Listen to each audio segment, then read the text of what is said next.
My watch says 7 o'clock, even though that clock says a little bit earlier, but I'm going to open the Select Board meetings for May 21st, 2018, with a reminder that this is recorded at CCTV, and it's necessary to, when you address the board, to come forward, identify yourself, and speak into the mic so that whatever you say can be picked up.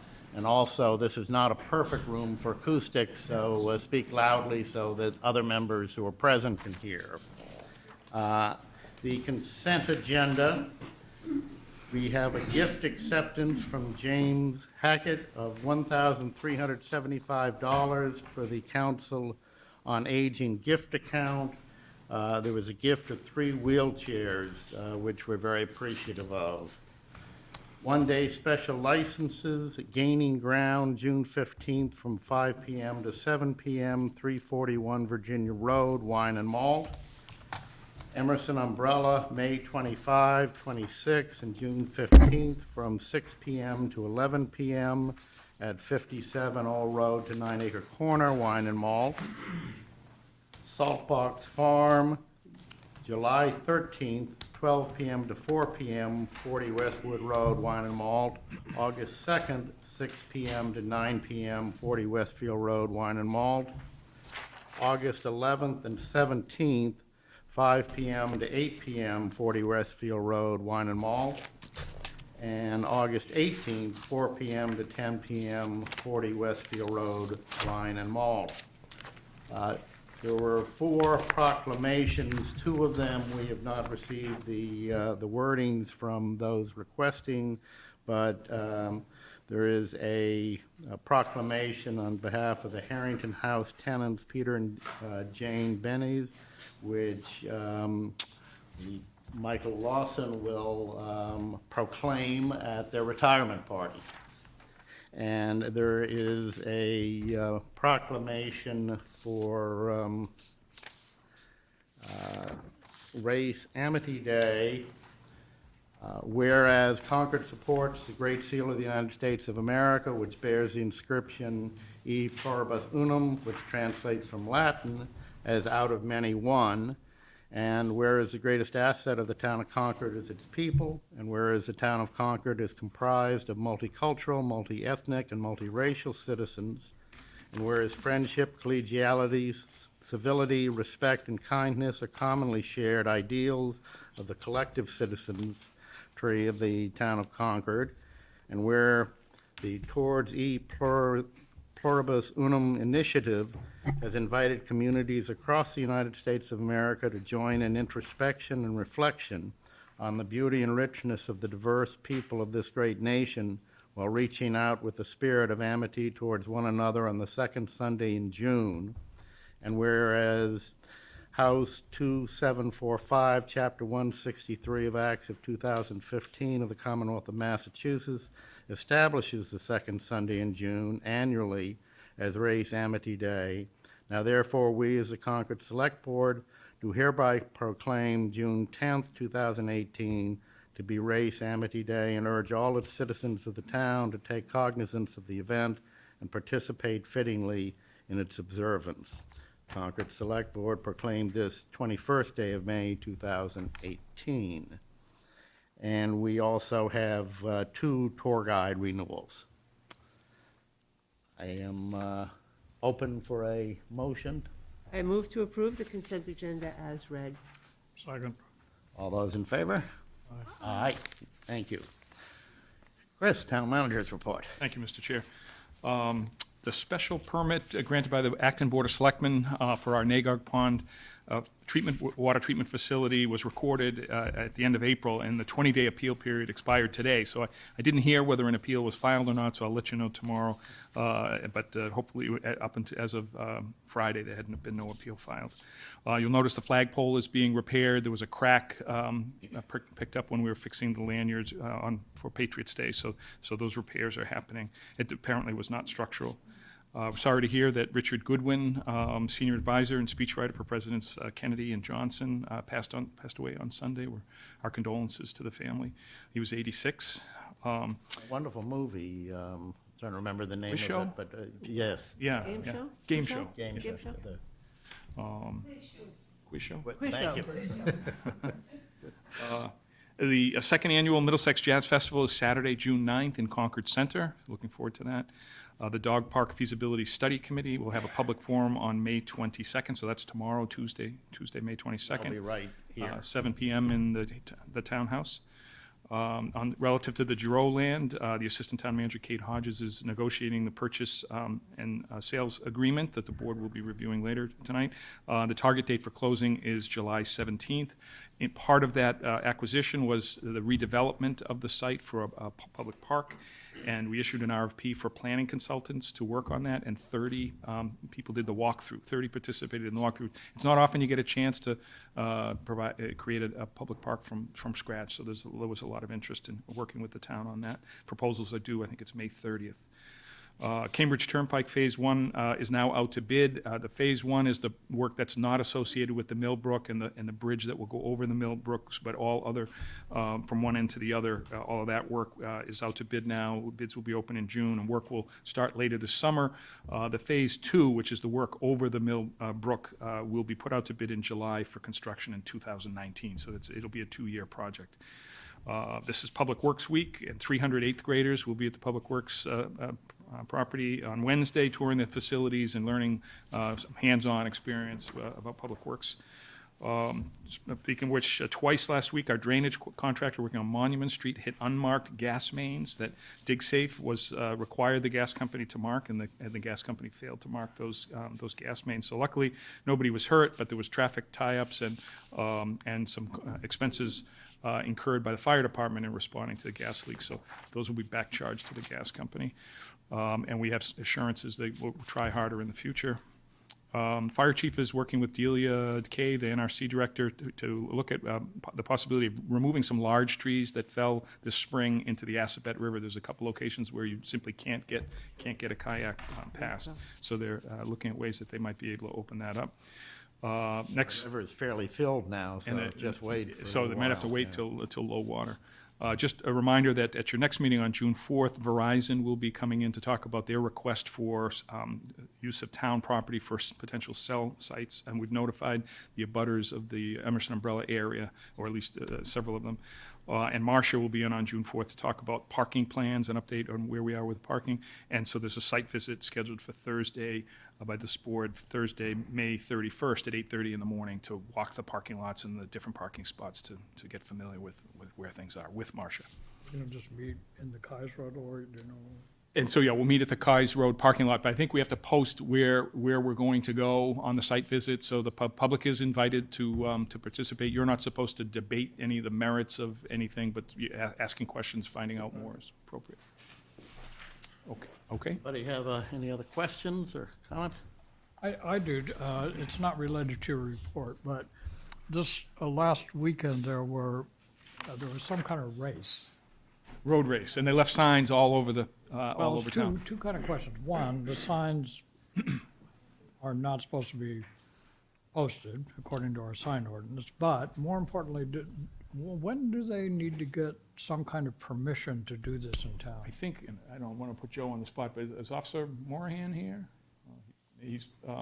They do, I think those road races, foot races, cycle races need to be permitted by the police department. They typically get the permit as long as they control traffic and so forth. We have historically allowed signs, particularly directional signs that help participants find, the end zone or what they're looking for, so they don't wander off. But with the condition that the signs be removed at the end of the event, several hours after the event is over. So Andrew did contact the event organizer to say, you've left a lot of signs behind. They said they thought they picked them all up. Yep, and they said they were out till 9 p.m. last night picking up signs, but So they sent more Well, people it today. wasn't a complaint. I was So just it really is, curious as if to the permitting a process. road race or a bicycle race in town must be approved by the. It police starts department. with Kate Hodges, the assistant town manager. She reviews it, checks for their insurance, and then it goes to Inspector Shelley over at the police department. He arranges for the details for pedestrian crossing and stuff like that. And part of that, The signs were also up, If you, removed. please come forward and if you would. Just, Yeah. No, So Lieutenant Morahan. The signs were out to mark the route for the bike-a-thon, and then I think they were reminded again today to remove the rest of the signs, so they should be out, hopefully be gone today. So in granting So, the permit. the community we safety grant officer- directional or Safety sign. Yes. something like Yep. right, thanks. Okay, I guess we are now ready for the 7:05 public hearing, underground fuel storage, Eastern Propane, 210 Monuments Farm Road. There has been a public hearing notice dated May 10th in the Concord Journal, and I'm ready for a motion to open the public hearing. I move to open the public hearing. All in favor? Aye. Yes. Good evening. Good evening. My name is George Hazeltine, and I'm an employee and representing Eastern Propane this evening.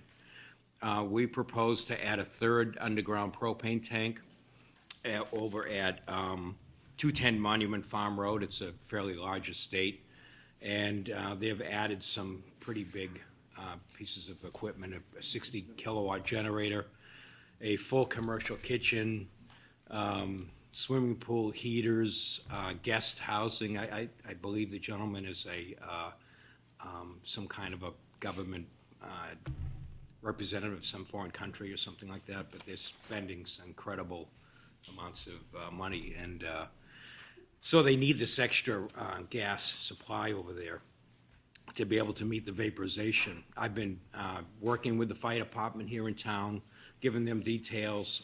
They've been out, they've done some surveying, and basically at this point, we're just requesting permission to do a third tank. By the gas code, 2 underground tanks are acceptable, but when you go to a third tank on one designated piece of property, you need to have permission of the town or license.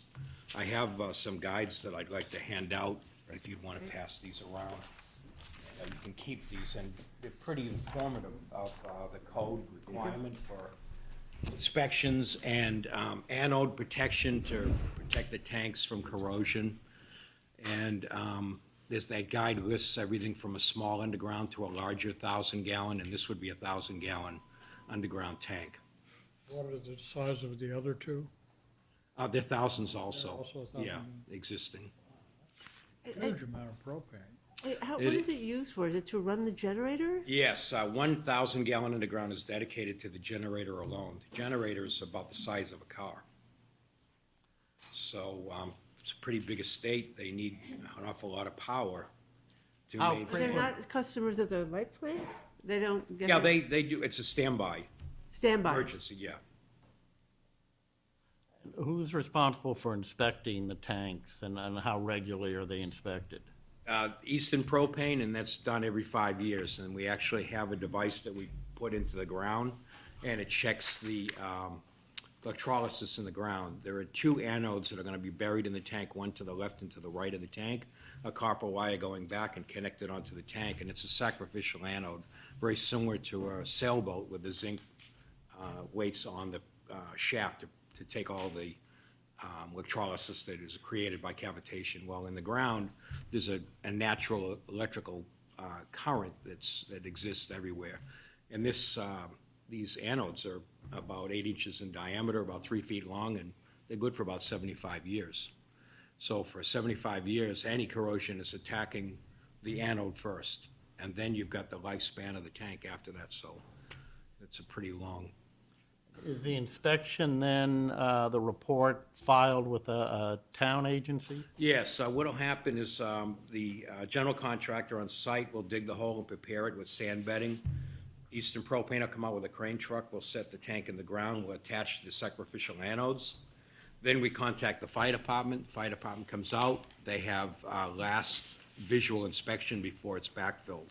After they give us permission to backfill, we will backfill the propane tanks, with soft sand also, by the way. And they're always in an area where there's no traffic or any vehicle can drive over them. So are these, the 3 tanks, are they connected in serial, or are they? There are one- two, there are two tanks that are gonna be side by side with 3 feet of separation, and that's gonna provide gas to the house, the greenhouse, the guest house, the outside fire pit, tennis courts, heaters. It's it's a long list of amendments. Who's the owner? I don't know.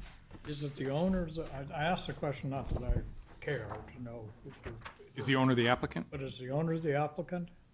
I believe so. No, it's Eastern Propane, because You'll own the tank? Yeah, we own the You tank. own the tank. Well, actually, no, I take that back. The homeowner will eventually own the tanks. For right now, it's our Rent to buy or responsibility whatever. to, everything is done professionally and approved by the town. And then then the owners will take possession of the tanks. And is there then kind of, I guess my concern is the continual inspection. Is there a kind of a contract then that? Yes, there is. Eastern- Okay. Actually, by NFP 58, any provider of propane is responsible. So even if they would have taken change to another propane supplier, the first thing that new propane supplier has to do is they have to go through the entire propane system and ensure that it is all up to standard, and then it has to be documented, and it's called the Massachusetts approved program called Gas Check. And that has to be go on file. If the fire department were ever to do a audit, that has to be in place. And are you also the installers of the other 2 tanks that are in there? Yes, Okay. yes, we are. And then how do you, I'm not familiar with the, 1,000-gallon tank is quite big. How do you refill the tank? Is it a fuel truck And that if comes you in? look at that diagram that I gave you, it's a cylinder. The tank is 16 feet long, it's 44 inches in diameter, and it has a dome on center. So the only thing that's coming out of the ground is actually that The dome. dome. In that dome, there is a periscope, and that has a connection point where the hose from the propane delivery truck would connect on, and under pressure would push the propane into the tank in a liquefied form. What comes out of the tank is a vaporized gas, so when it comes out, it's similar to natural gas. The advantage of condensing it into liquid is for storage capacity. There's no natural gas available in the area where this estate is located, so. So if that dome is injured, what are the ramifications of that in terms of the release of the gas? Well, it would be like anything like natural gas. I mean, there is an odorant in it. As a matter of fact, it is the same odorant in natural gas, mercaptan. And, it's very detectable, even with a very minor gas So leak. is that dome sticking up protected in some way, other than the casing around it? Well, it's a steel dome, and it has to be in an area where there's not gonna be any traffic going into that location. Like, in other words, not on the edge of a driveway.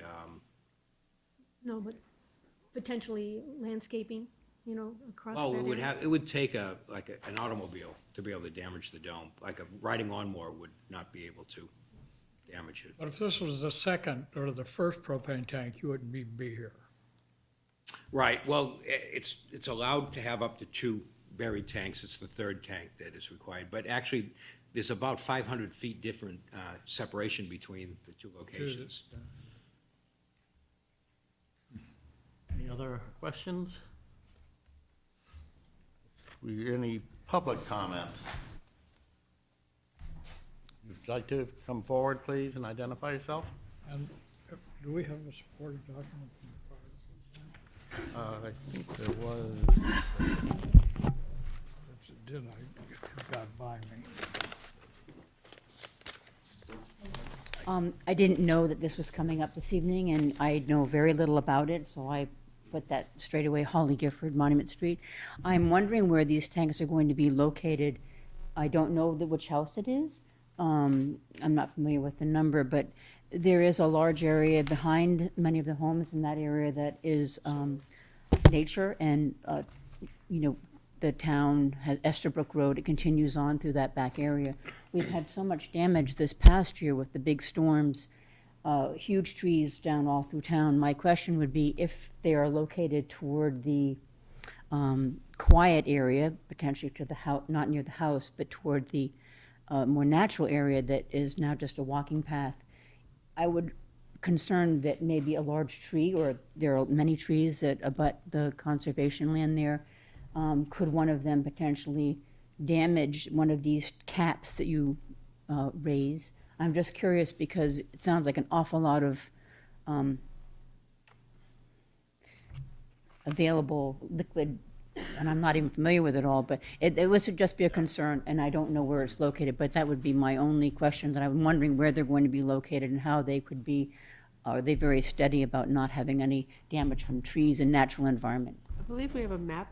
I just was passing, is there any large trees that are likely to fall? No, there isn't, Oh, actually. like a It's pretty So open what- area. maybe They're you can hold up pretty the cleared map. areas. For those who are interested, here's a copy of the map that was submitted, so you can see where the tank is going to be put in. Perhaps the last speaker is interested in seeing on the map. Just handed, yeah. Chris, do you, in terms of the origin of the requirement, I mean, I'm trying just to figure out I mean, I understand the concern about a tree falling on it, but why come before a board for a third tank? What is That's the statute. it's a state statute? But is it motivated by safety concerns or lots of I think they use? just, I think or- this, they just want you to be aware that there's a property in town with a large quantity of underground. And also, it involves the fire department. And the fire department has jurisdiction of inspection and approval for the final completion and putting it into use. So it really puts them on notice that tank capacity is there, so that they know. And matter of fact, they know where every propane tank is in town. And Eastern Propane has, last count was about 70 customers in this area. Do you have any other property with 3,000-gallon tanks on it? That I don't know. This board has to approve the installation of underground fuel tanks at gas stations, for example, because I think they're $5,000-gallon tanks. So for that reason, above a certain size, the board has to approve. And I think it's Fire department signed for off on publicity. this? Yes, yep. Yep. Fire chief signatures on there. He has the chief judge recommended approval in accordance with, there's a certain restriction, I could get it for you. Okay. Ready to move to a close? I just have one question. How often would these need to be filled? How often does a truck come down to fill? Typically monthly. Monthly? Yeah. But the one is like for emergency, so it might not get, What's that again? I'm sorry? 2,000-gallon tanks that are proximate to one another, Yes, they're for regular use. This Correct. third one is standby. standby, By generator, yes. so it could be months and months. Yeah, and there's actually gonna be a monitor put on that tank so that we would get a message Oh, in if it Danvers gets- letting us know of a low tank level. I move to close a public hearing. Second? All those in favor? Aye. Aye. You have a motion. Thank you. Thank you. Thank you. If there's no further discussion, I move to approve the Eastern Propane's application for underground fuel storage, subject to the recommendations of the Concord Fire Chief. You have a second? Second. All in favor? Aye. Aye. Thank you very much. That was- Thank you, board. We learned quite a lot Yeah, tonight. that was good. We are now ready to move to the second public hearing, which is the dog hearing, 15 Chase Road for violation of existing dog order. Notice was hereby given at a public hearing, and that was done on the complaint, Blue, failure to comply with dog order dated February 12th, 2018. Owner Rachel Hitchcock, address 15 Chase Road. On February 5th, we had a hearing pursuant to Section 157 of Chapter 140.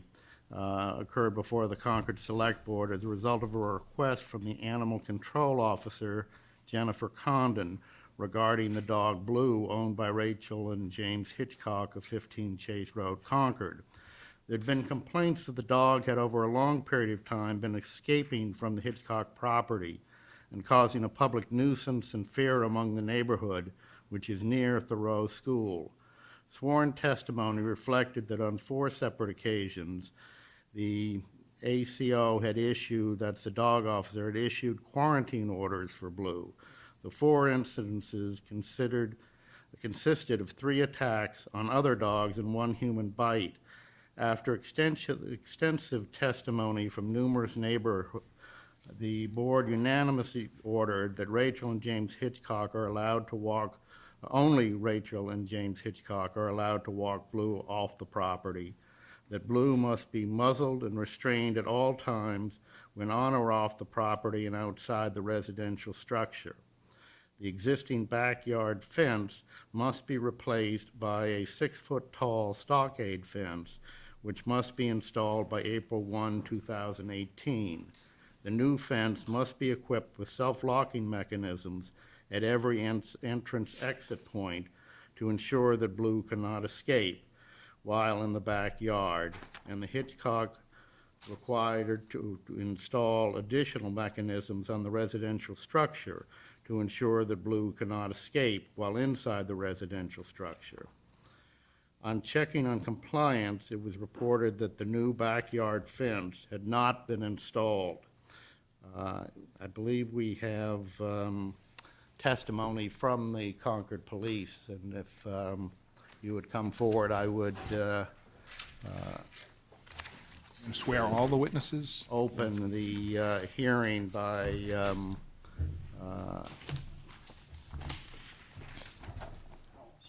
first of all persons who intend to testify at this hearing, please stand up and raise your hand.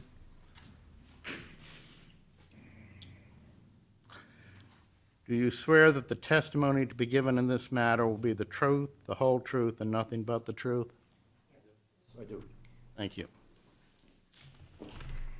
And good evening. If you'd identify yourself I'm Lieutenant Joseph Morahan with the Concord Police Department. and do you have any information regarding the status of the order following the compliance with the order that the Select Board had given on February 5th? Yes, sir. There was a number of occasions that I've checked with the Hitchcocks in regard to the erection of the fence, particularly, as well as the dog officer, and that hasn't been complied with yet. There was some conversation about the expense on the fence, and they were going to petition the Select Board, I think at one time, for an extension, but I believe that that hadn't gone through, and so now we stand at this point where And I understand that Ms. Condon, the dog officer, is unable to be here tonight because she has a prior commitment in another town. yes, sir.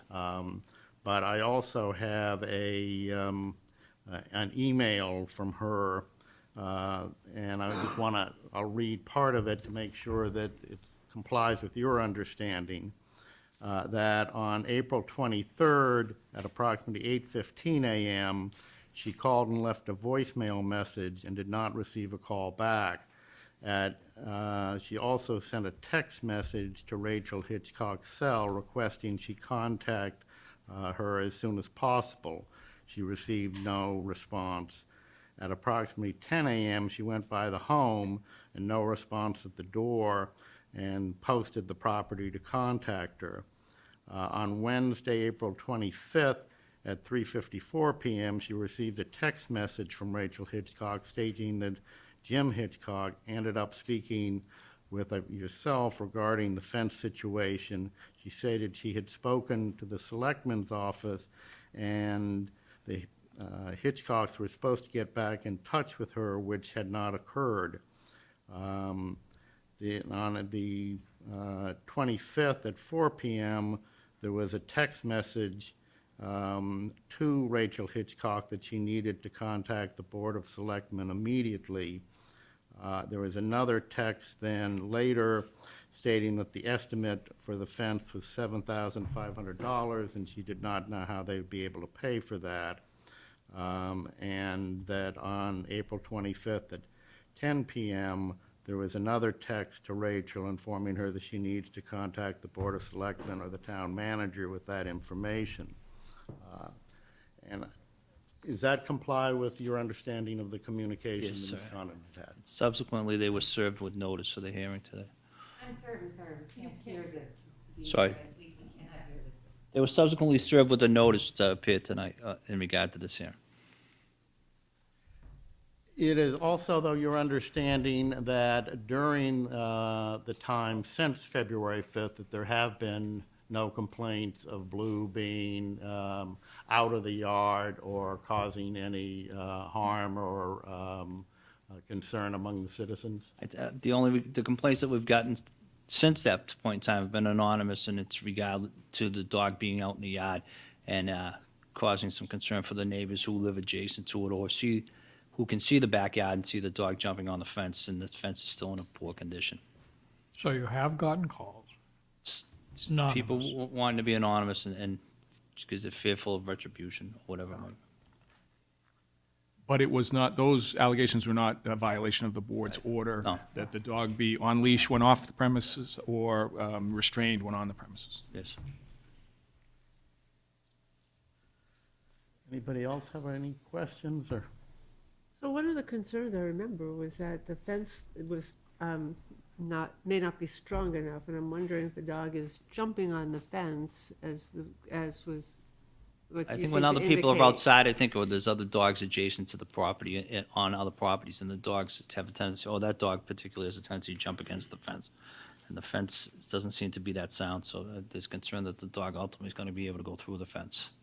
So that's probably what remains as the concern, is that the fence Right. is not all that strong to contain the dog, although it did in this situation. Yes. Any other questions or the office?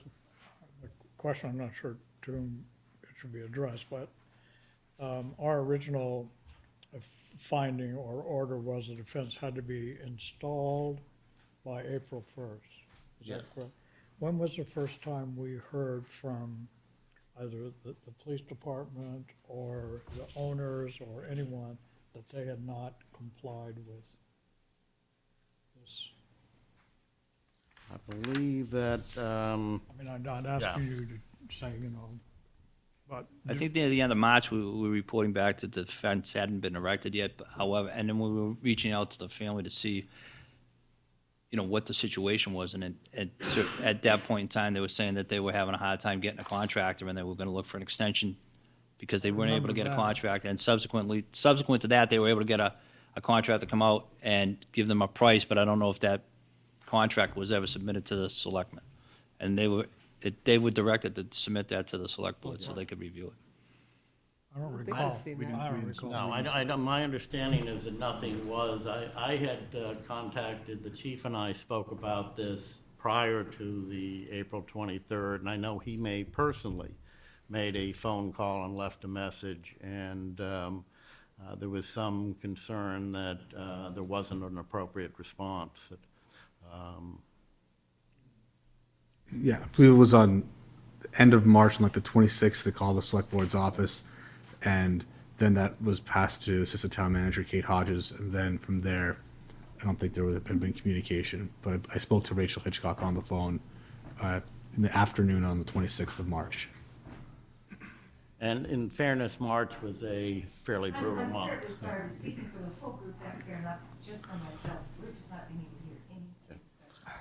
I was saying that March was a fairly difficult month, so it might have been understandable that there had been some difficulty in getting a fence installed, but there certainly should have been able to get an estimate in terms of the cost, and certainly should have been communication, greater communication with the town manager's office and the board. No other questions, thank you. Do we have any other witnesses who would like to testify? And at this point, we're at the issue before us is whether or not there had been compliance.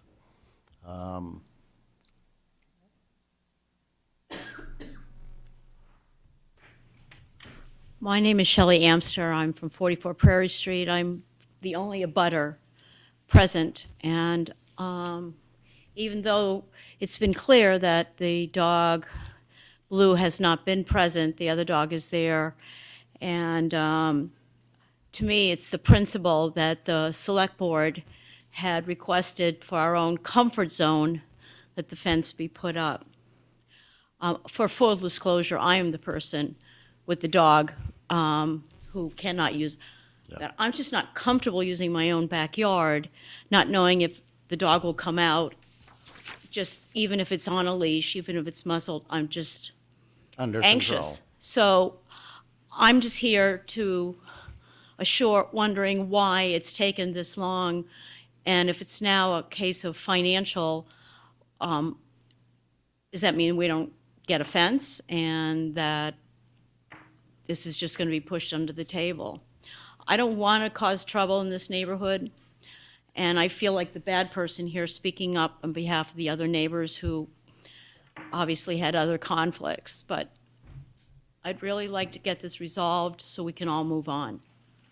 As I recall, the earlier testimony is that kind of this issue had been going on not just for a short time, but for many years. I've been there 30 years.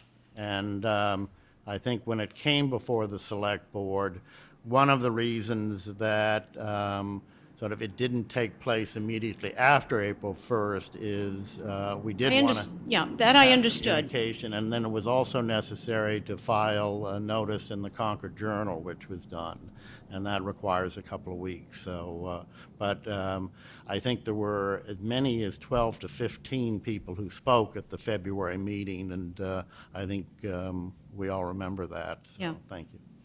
Mike, did you?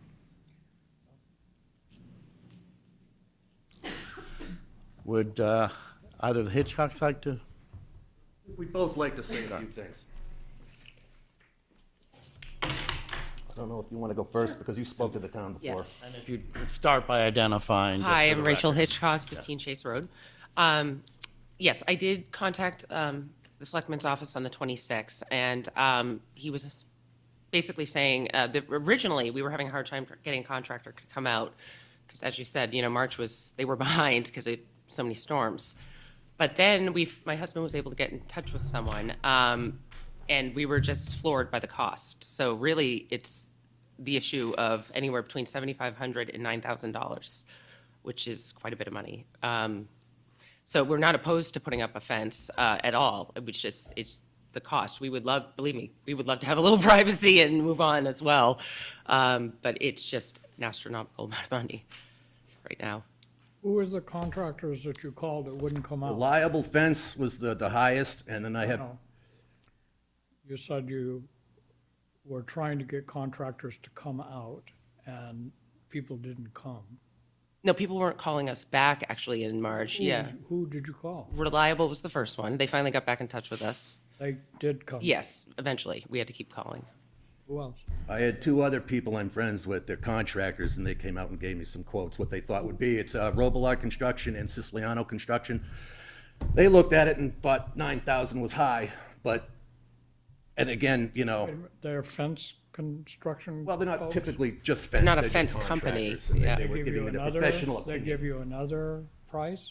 They thought maybe between $5,000 and $6,000. They were just guesstimating, but they thought the 9,500 or 9,000. I don't know. Well, it could go up to 9. is So what you it could is. get a fence for 5.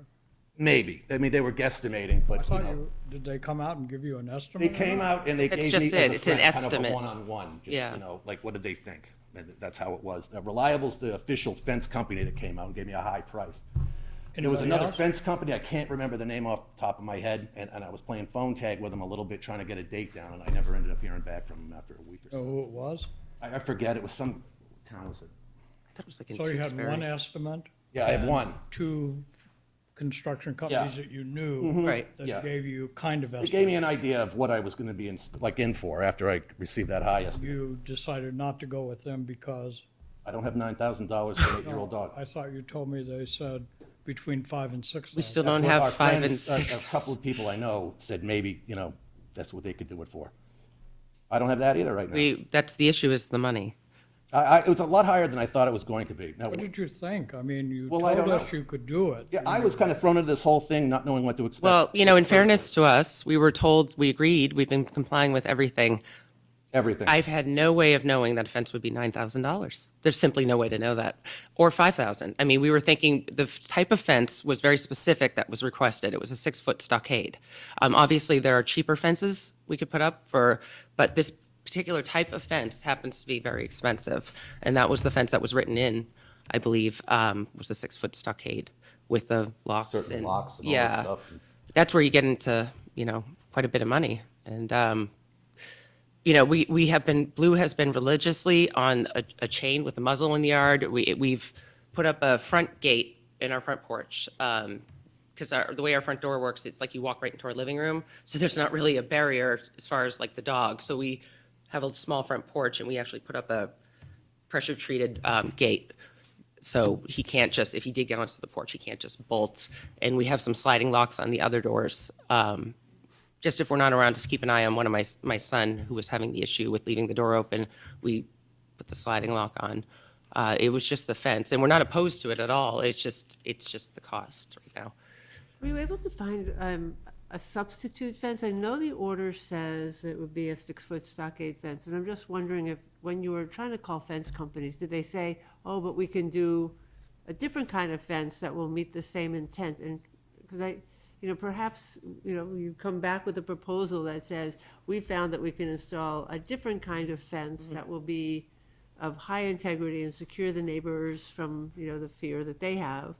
I don't know whether you got any other information from this fence we companies didn't. about other replaceable fence that would meet the same intent and still be visually, blocking the Right. dog. Unfortunately, I guess we didn't. I was under the impression it had to be very specific, like what was written I guess is. my concern is that you didn't communicate with the town or the select board. Oh, And in fact, there seemed to be an avoidance. There were calls made, the chief called, as I said, and, asked that you get back in touch.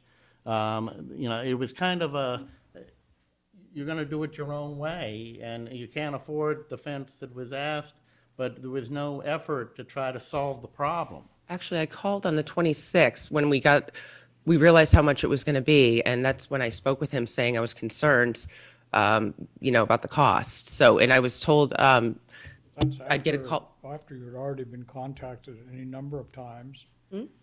After you've been contacted any number of times. No, I contacted them on the 26th of March. Oh, March. Saying what, on the 26th? That when I realized the cost of the fence, I contacted the selectman's office with my concern, saying, what can I do about this? Is it possible maybe to get an extension, or I just wasn't sure what to do? So, I was told that he would have to get back to me, and I personally, I'm not sure if I didn't get a call back, but I also did not follow up with the selectman's office, that's correct. My husband spoke with the chief, and I've been in regular communication with Jen Condon, so I wasn't sure. There certainly wasn't an intentional avoidance at all on my part. We just have been, like everybody, really, we sort of had a couple of crises going on with 2 of my other sons right now, and my elderly mother that lives with us, so. And I appreciate life isn't always as easy as we'd like it to be. And as I stated, I can understand that, by April 1st, that March was a difficult month to get fencing done as much as anything else. But, we are now kind of end of May or towards the end of May, and there hasn't been kind of a resolution, and I don't hear what your resolution is to this. I mean, it's sort of, we can't do it. No, Therefore, that's it? No, not at all. We were hoping to try to find a resolution. We don't unfortunately have, that's why we're here, because we weren't sure if we could look at another type of fence or, if that would be acceptable, whereas it was written in a contract. I was just under the assumption it had to be that particular one.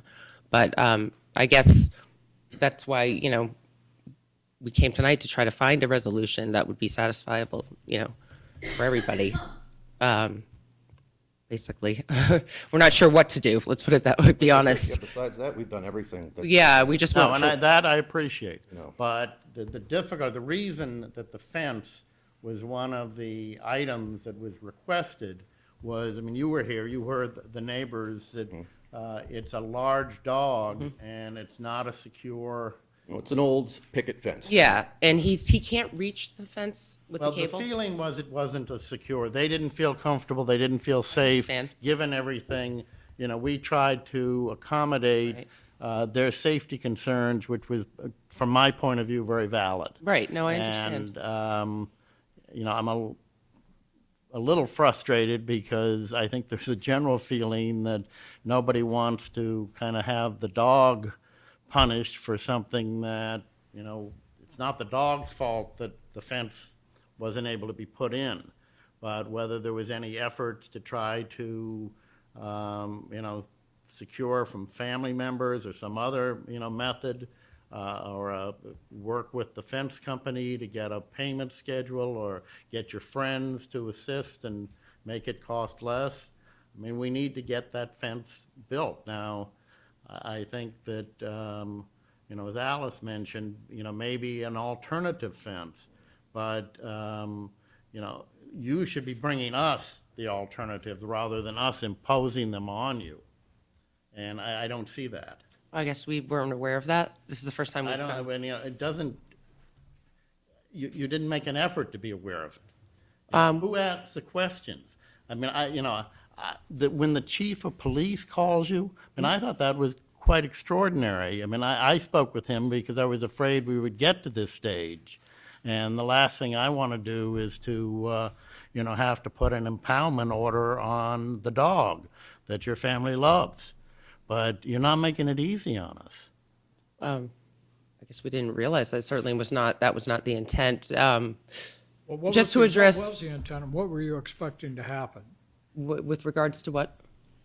We had a hearing, we issued an order. Yes. You said, okay, and now you say you can't do it. Well, I guess when we had So said what were okay, you expecting what were the we? resolution of this matter to be? Well, we were hoping that we could find a resolution. We didn't realize that, I guess it was sort of miscommunication and lack of experience on my end, to be honest. So we thought we were going to sort of work with you. We didn't know that we could come up with alternatives. I thought it had to be exactly what you had stated. But I did want to just address, you had mentioned that something about the chief of police calling, and that left quite an impression. My husband, he did not call me, just for the record. He called my husband, who spoke with him. So I was just wondering where the concern was regarding that. The report I got, and I don't think he's here, I don't know if you're aware, Sergeant, about. Lieutenant. It's the lieutenant, I'm sorry. From the chief's perspective, he made a phone call, but I've also talked to, at least Jim a number of times, and we reached out to both of you. Yeah.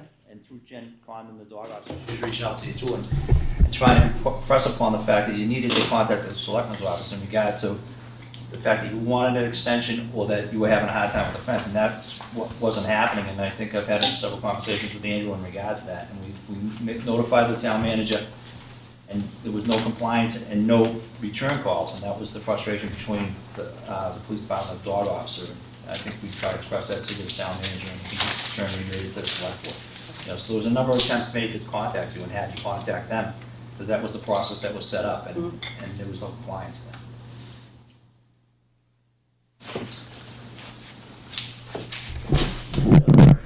Questions?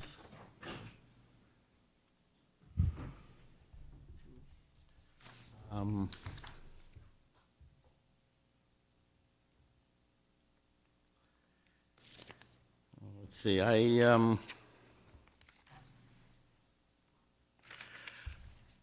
no other comments from the public. yeah, I just want to first to sort of find out, I mean, is there any, what do you all see as a possible solution? Possibly a much less expensive fence, but, still secure. Other than that, I'm not really Is the sure. expense of the fence, the supplies? I mean, if you say you have I these. could, maybe, but again, you want something done like this and have friends help you, sometimes friends disappear. I can't rely on people to come help me put in a stockade fence by myself, and Even the other, Have you tried? no, but, And I've have talked to you- enough people, it's definitely a two-man job, No, I don't If you want it doubt to be that. decent, you don't want Blue to come over to You you. asked Or- your friends who came out to give you these quasi-estimates if they would help you? Well, the quasi money I gotta give them, I mean, it's gonna cost me money to pay them too, so they were just giving me an idea whether that estimate was high or not. And. So when you agreed to the order, I'm just curious, did you have a price in mind that you thought it would cost to install the kind of fence that we were talking about? I'll admit, I was ignorant to it. Yeah. I didn't really, again, I was kind of I thrust don't into know the this, cost either. I was just not knowing curious. what to expect. yeah, really not knowing what to I expect, didn't know there was honestly. gonna be about 30 people here telling stories that happened 10 years ago, and it just, Well, I let's didn't know not any of that. disparage the stories. They weren't 10 years ago, and there weren't 30 people. Well, And there that's was- the type of disrespect that I don't appreciate taking I'm place. sorry you feel that way, sir, but. Well, that is the way I feel, No one because ever it's very gave me- important. You swore to tell the truth and the whole truth. And I did. And no, you didn't. There weren't 30 people, and it wasn't 10 years ago. Some of So the, let's, okay, keep I accurate. used, You didn't tell the truth and the whole truth. oh, you're correct. Yeah, I used a thank little you, bit of, Thank you, but thank you. I'd say Okay. they were telling stories up to about 5 or 6 years It was ago. 5 to and 3. That is the truth, Yeah, 5 to 3. without stretching it. And definitely the last two instances could have been completely avoided, and we wouldn't even be here today if somebody acted like the adult in the situation and crossed the street with their dog on a leash that was quote Thank unquote, you, my thank you. I dog think doesn't we've like heard- other dogs. So we've had enough. Do you want to make an addition? Just come wait a forward. second. I'm gonna, you go, both can go back to the seats, please. Again, if you just identify yourself. Shelley Amster. I have a suggestion. There are 3 carpenters that live in the neighborhood who actually have verbally said, maybe we could put it together. So, I mean, there is a way that the neighborhood wants it to happen and help them out. And I don't know if no one knew in the neighborhood that it was a pricing issue, and maybe the neighborhood could help. I mean, this is how Want to much. get it solved, but want to do it the right way. Yeah. So it's just a suggestion. Unfortunately, they're not here. I was hoping at least one of them would be here, but there are people that are capable of doing it in the neighborhood that might volunteer to help at cost. I mean, I don't think they will cover the cost, but I think they will do it. So it's just a suggestion. Yeah, no, I very much appreciate that. That's kind of constructive. Would it, this is Yeah. a suggestion too. If we, can you continue you can continue a Yeah. public hearing, can't you? If we continued the public hearing until our next meeting, which is June 4th. June 4th, yeah. Giving both the dog owners and the neighbors a chance to come back to this board. It's the owner's responsibility to come back, not the neighbors. Come back to us with concrete, specific proposals for remedying the situation that they can afford to do. And try to work with the neighbors. It'd be nice to have the neighborhood working together. With the date. They've never come to us with this. Well, I'm, Did you ever reach out to them? Yes. I'm sorry. You have some concern? No, I didn't see anything. okay, hey, that's enough, please. Hey, that's enough. We're the hearing, you're to address your comments to the board, not to other Oh, people. I'm sorry somebody was behind me, Todd. Yeah. I just, I would then, I guess, entertain a motion to I'm sorry. I would just add to Mike's suggestion about a time period, specified time period.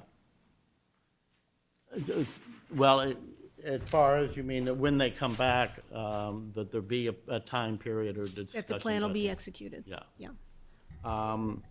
I would entertain a motion to continue the public hearing. So I just want to make sure we are clear on what we would be expecting to receive on June 4th. And what I would like to see, if we're going to extend this hearing for 2 more weeks, that the family comes forward to this board with a proposal of what a fence, all the options for your fences that you've done your estimates for, you've been able to talk to folks, and maybe even photos of what the fence that you can afford looks like.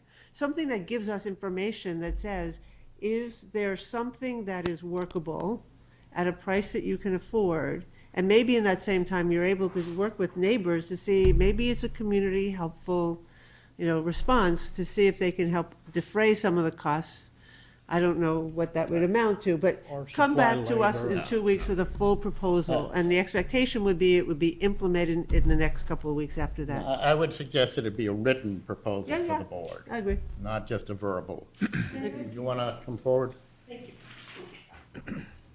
I might suggest the materials be presented by June 1st, the Friday before your June 4th Yeah. meeting, so Yeah, that so you have a we can chance to review review it. That's a good idea.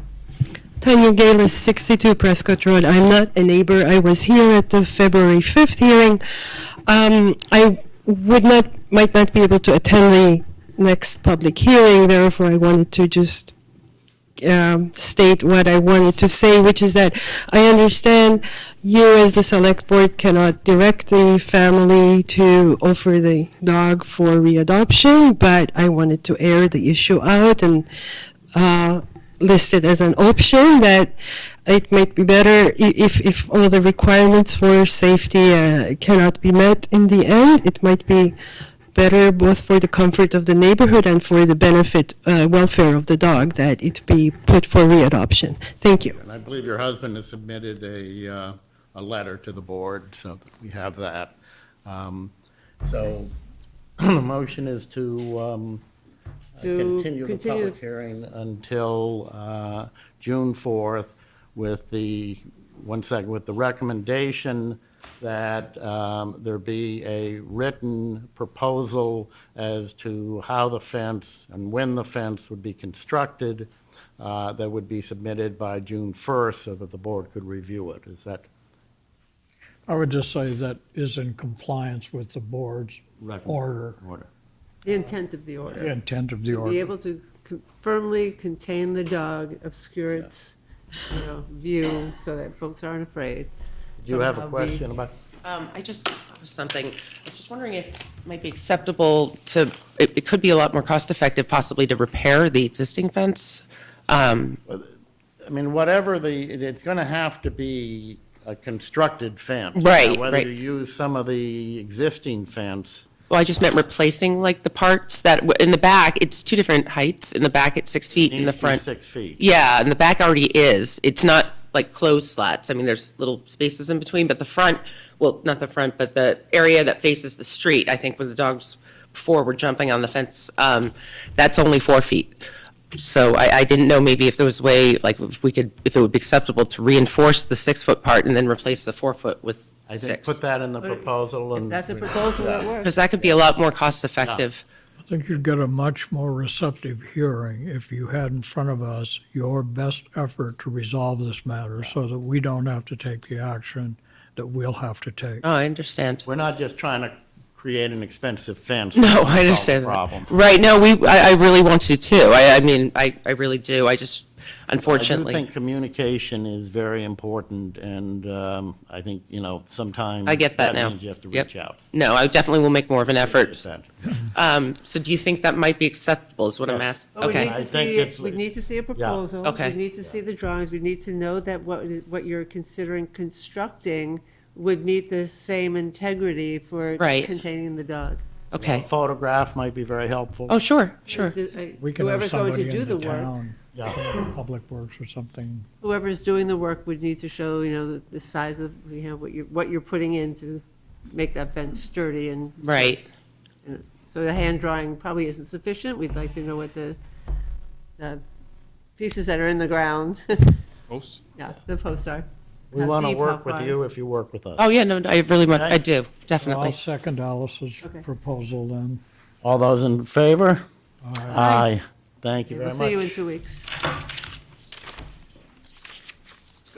Okay, we now have a slightly different issue of the non-compostable, composable plastic drinking straw ban bylaw, Concord Academy and students.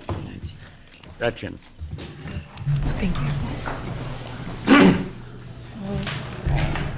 Good evening.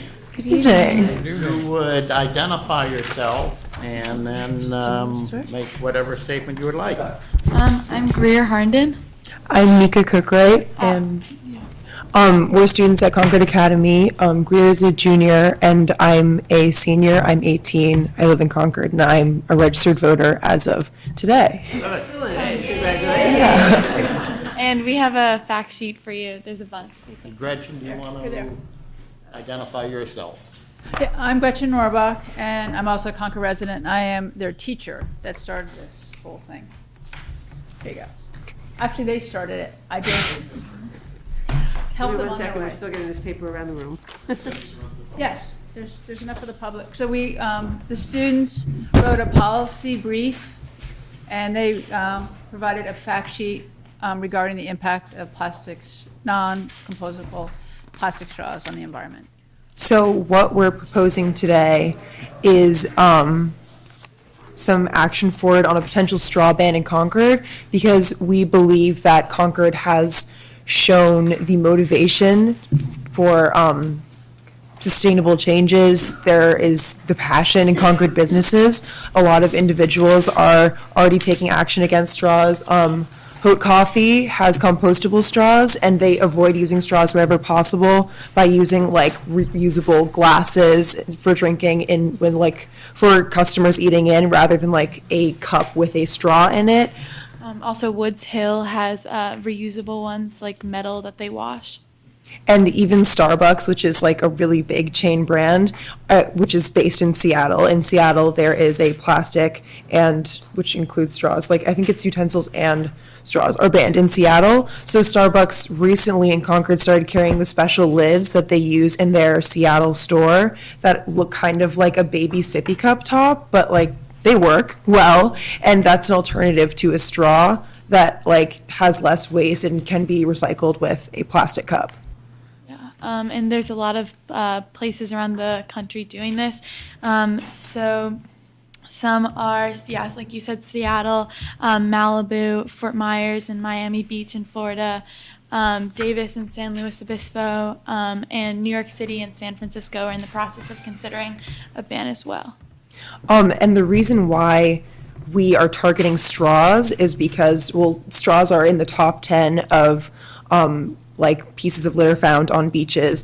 And even though it's not the number 1 or the number 2 item, it's what's referred to as a low-hanging fruit. It's something that we can very easily do without. We really don't need, except for very few situations. And in those situations, we believe compostable straws can be used instead.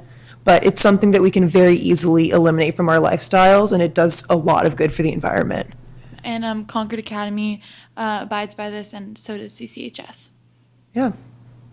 Do we know whether something like either the prison or the hospital, how much do they use of the plastic straws?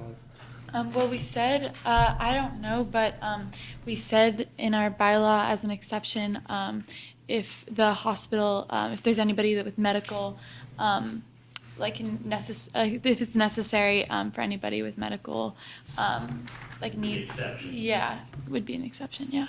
Sort of like the polystyrene. So what I'm curious about, at the time the polystyrene proposal, the citizen initiative came forward, a lot of research had been done about what products had replaceable materials. And that there weren't at the time, which is 2 years ago, Yeah. there were not many alternatives to plastic straws. One was going back to paper straws, which some people in this audience might recall, used to be what we had all the time.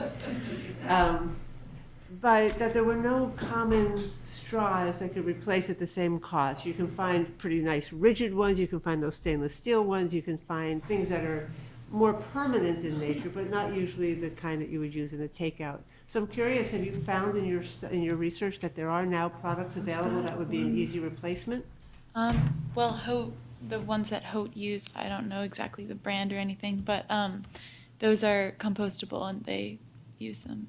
So you're saying that Haute Coffee currently uses a compostable straw Yep. for their cold drinks? And there's also edible straws out there, which aren't edible in the sense that you would enjoy eating them, but that they break down with much more ease. Like a plastic straw can take 200 years to break down, but a straw that's edible and can be dissolved by the human stomach will dissolve much faster if it does end up as litter. And is that a commercially available product, you know? We saw something. There's a new Kickstarter called Lolly Straw, which is made out of an algae, which will disintegrate relatively quickly in water, so that if it does end up in the waste, it will actually break down if there's, as other things, biodegrade around it. And that is coming to market in the fall. And there's actually a slew, because this has become the UK, as I think if you see their fact sheet, the UK is about to ban them. The EU is actually coming up with lots of alternatives to them. And Seattle there's lots of movement towards getting away from them. And McDonald's, which is also a humongous chain because of its presence in the UK, is also working on distancing itself from straws and finding alternatives that are not plastic straws. So if McDonald's can do it, I think we in Concord can definitely do it. As long as the materials are easily available for Yeah. commercial interest, that our businesses are able to go to their purveyors and buy the straws. Just so you know, one of the concerns back a couple of years ago was that when there are specialty suppliers of a single item, just say straws, it brings, what I've heard from the businesses that were trying to comply with the polystyrene ban, is that the cost of that single material was so high, because now you've got a different truck having to come in and deliver only straws when they get all of the rest of their paper and now non-polystyrene plasticware from a bigger supplier. Until the big suppliers carry this, it becomes a burden and almost cost prohibitive. That could change over time, and maybe what I'm hearing is it's possible that that's changing, but businesses have a difficult time buying straws from one purveyor and everything else from another. There's an economy of scale in the purchase. The compost straws at this point are cost competitive with a traditional plastic straw. The problem is that not all the restaurants in town are actually using Black Earth, which is kind of our local compost industrial. So the compost straws have to go through an industrial composting. You can't put them in your backyard. It has to go through industrial, and not everyone. I mean, Hote uses one, and some of the other restaurants do. And so compost is relatively accessible financially, but we have to find out about the other restaurants. So that was one of the questions that Kari Tari came today to the class and talked to us and said, okay, one of the things they have to find out is the cost of implementing this and what kind of cost hardship would be on those restaurants that aren't composting now. And so the transition to composting straws is not an Have easy you had a one. chance to read the polystyrene bylaw? Because I think that's, not only is that a good model in the sense it talks about who's going to be responsible for, what the rules are, what the exceptions are, how they would be granted. So that's constructive. But also what's constructive is the process that bylaw went through to get to town meeting in a way that could be adopted. And you probably weren't there, but we had a public hearing in the hearing room about it. And it was not what I would call a positive public hearing. But the proposer of the bylaw paid good attention, listened, and went out and then met with and talked to the folks who were going to be affected by this to see what was available, how they might comply, what the real issues were. And they were able to bring a lot of the merchants along, so that when we got to town meeting, it was, it was a kumbaya moment. It was not very contentious. And we had the same thing happen this last year with another one, which was the leaf blowers. And we had a public hearing about that, and as a consequence of that, the proposer of that decided this wasn't the time. He was going to work with some of the landscape folks in town to see what the right time was. So I think that the way the polystyrene thing played out and what the proposer of the bylaw did in terms of contacting folks and answering some of the questions made just a huge difference. And so I would really thank you for the initiative that you've taken and suggest that you follow that a little bit. And so when you come to the time for submitting petition warrant articles, if that's what you want to do, and we have our public hearing, you can say, wow, it's not just hot coffee. I talked to Main Street Cafe, I talked to whatever, Starbucks, the Trails End, and they're all on board with this, so the More hospital voluntary- can't be, and Voluntary compliance you can get, obviously that paves the way. Do you see this as being something you would want to take before the town meeting? Or would you want this to kind of go before as one of the town committees and work sort of in that mechanism? Have you given sort of thought on that? We have given that some thought, and first I'd like to say that the polystyrene bylaw is what I don't know if you've read the students' bylaw, but they modeled it after that one, so it's similar in writing. And so they did look at that one and tried to figure out how they could use that as So the process that they went through. and the process, yes. And so, yes, they would like to, we have contacted, the students contacted lots of committees that was recommended. Right. And none of the committees wanted to take it on. So they thought that the Comprehensive Energy Sustainability Committee would do it. And we talked to the chair, and she said, this isn't the kind of thing we do. We talked to an agent at the Board of Health, and she said that it's covered under the polystyrene, and the straws are polypropylene, so it's not covered under that. And she said the Board of Health isn't interested in getting involved in this. But I think that's before she knew it was polypropylene. So they kind of did that. But I think at this point, they're feeling committeeless. And so, That's what we're here. so okay. So we're here to get your advice and how to move forward. Polystyrene was a citizen petition. Okay. You're a registered voter. So I just have a question, though. Maybe Chris would be able to help. We have a polystyrene bylaw. What would be the process if we were to amend that bylaw to include plastic straws of whatever material? And so rather than have another citizen petition just for straws, is there something that we could do that's short of a citizen petition to town meeting? Could we, as we have occasional bylaw amendments by the zoning board?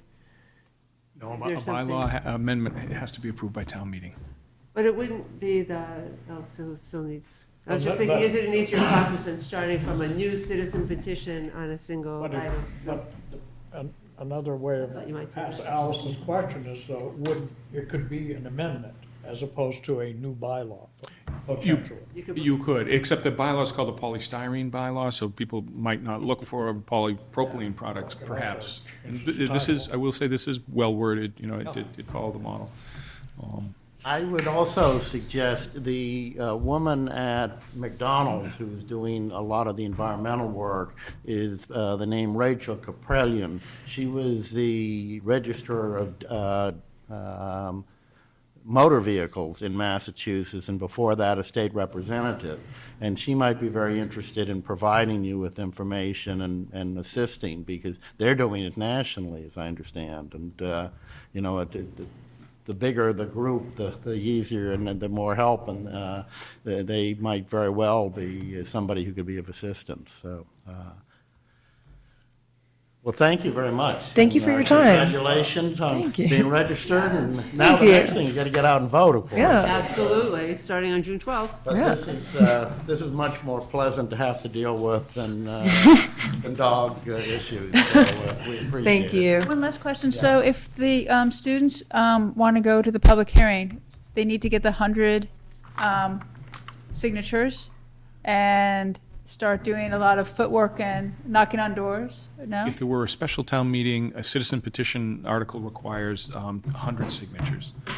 At annual town meeting, it's only 10 registered voters. If you go for the regular annual town meeting, it's required 10 signatures signatures, for registered citizen- voters. Of registered voters You'd to bring the citizen My petition. advice, whether it's good or not, you can judge, would be, first of all, I don't think we have scheduled a special town meeting.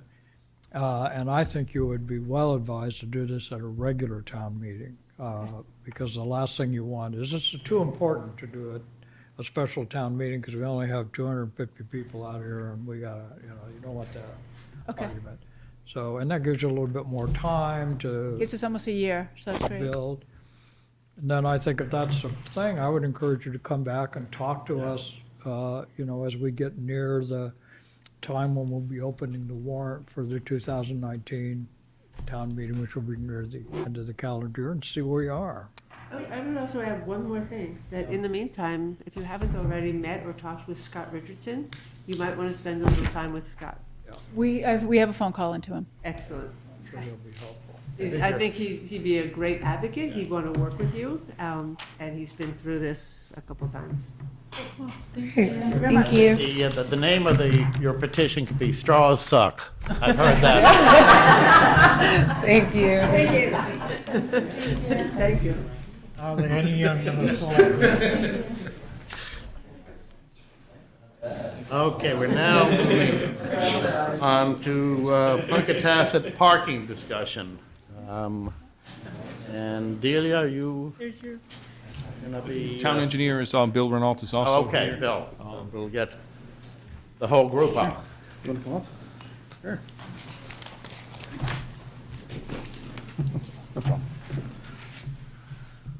So good evening. Good evening. Good evening. So Bill Renault, town engineer.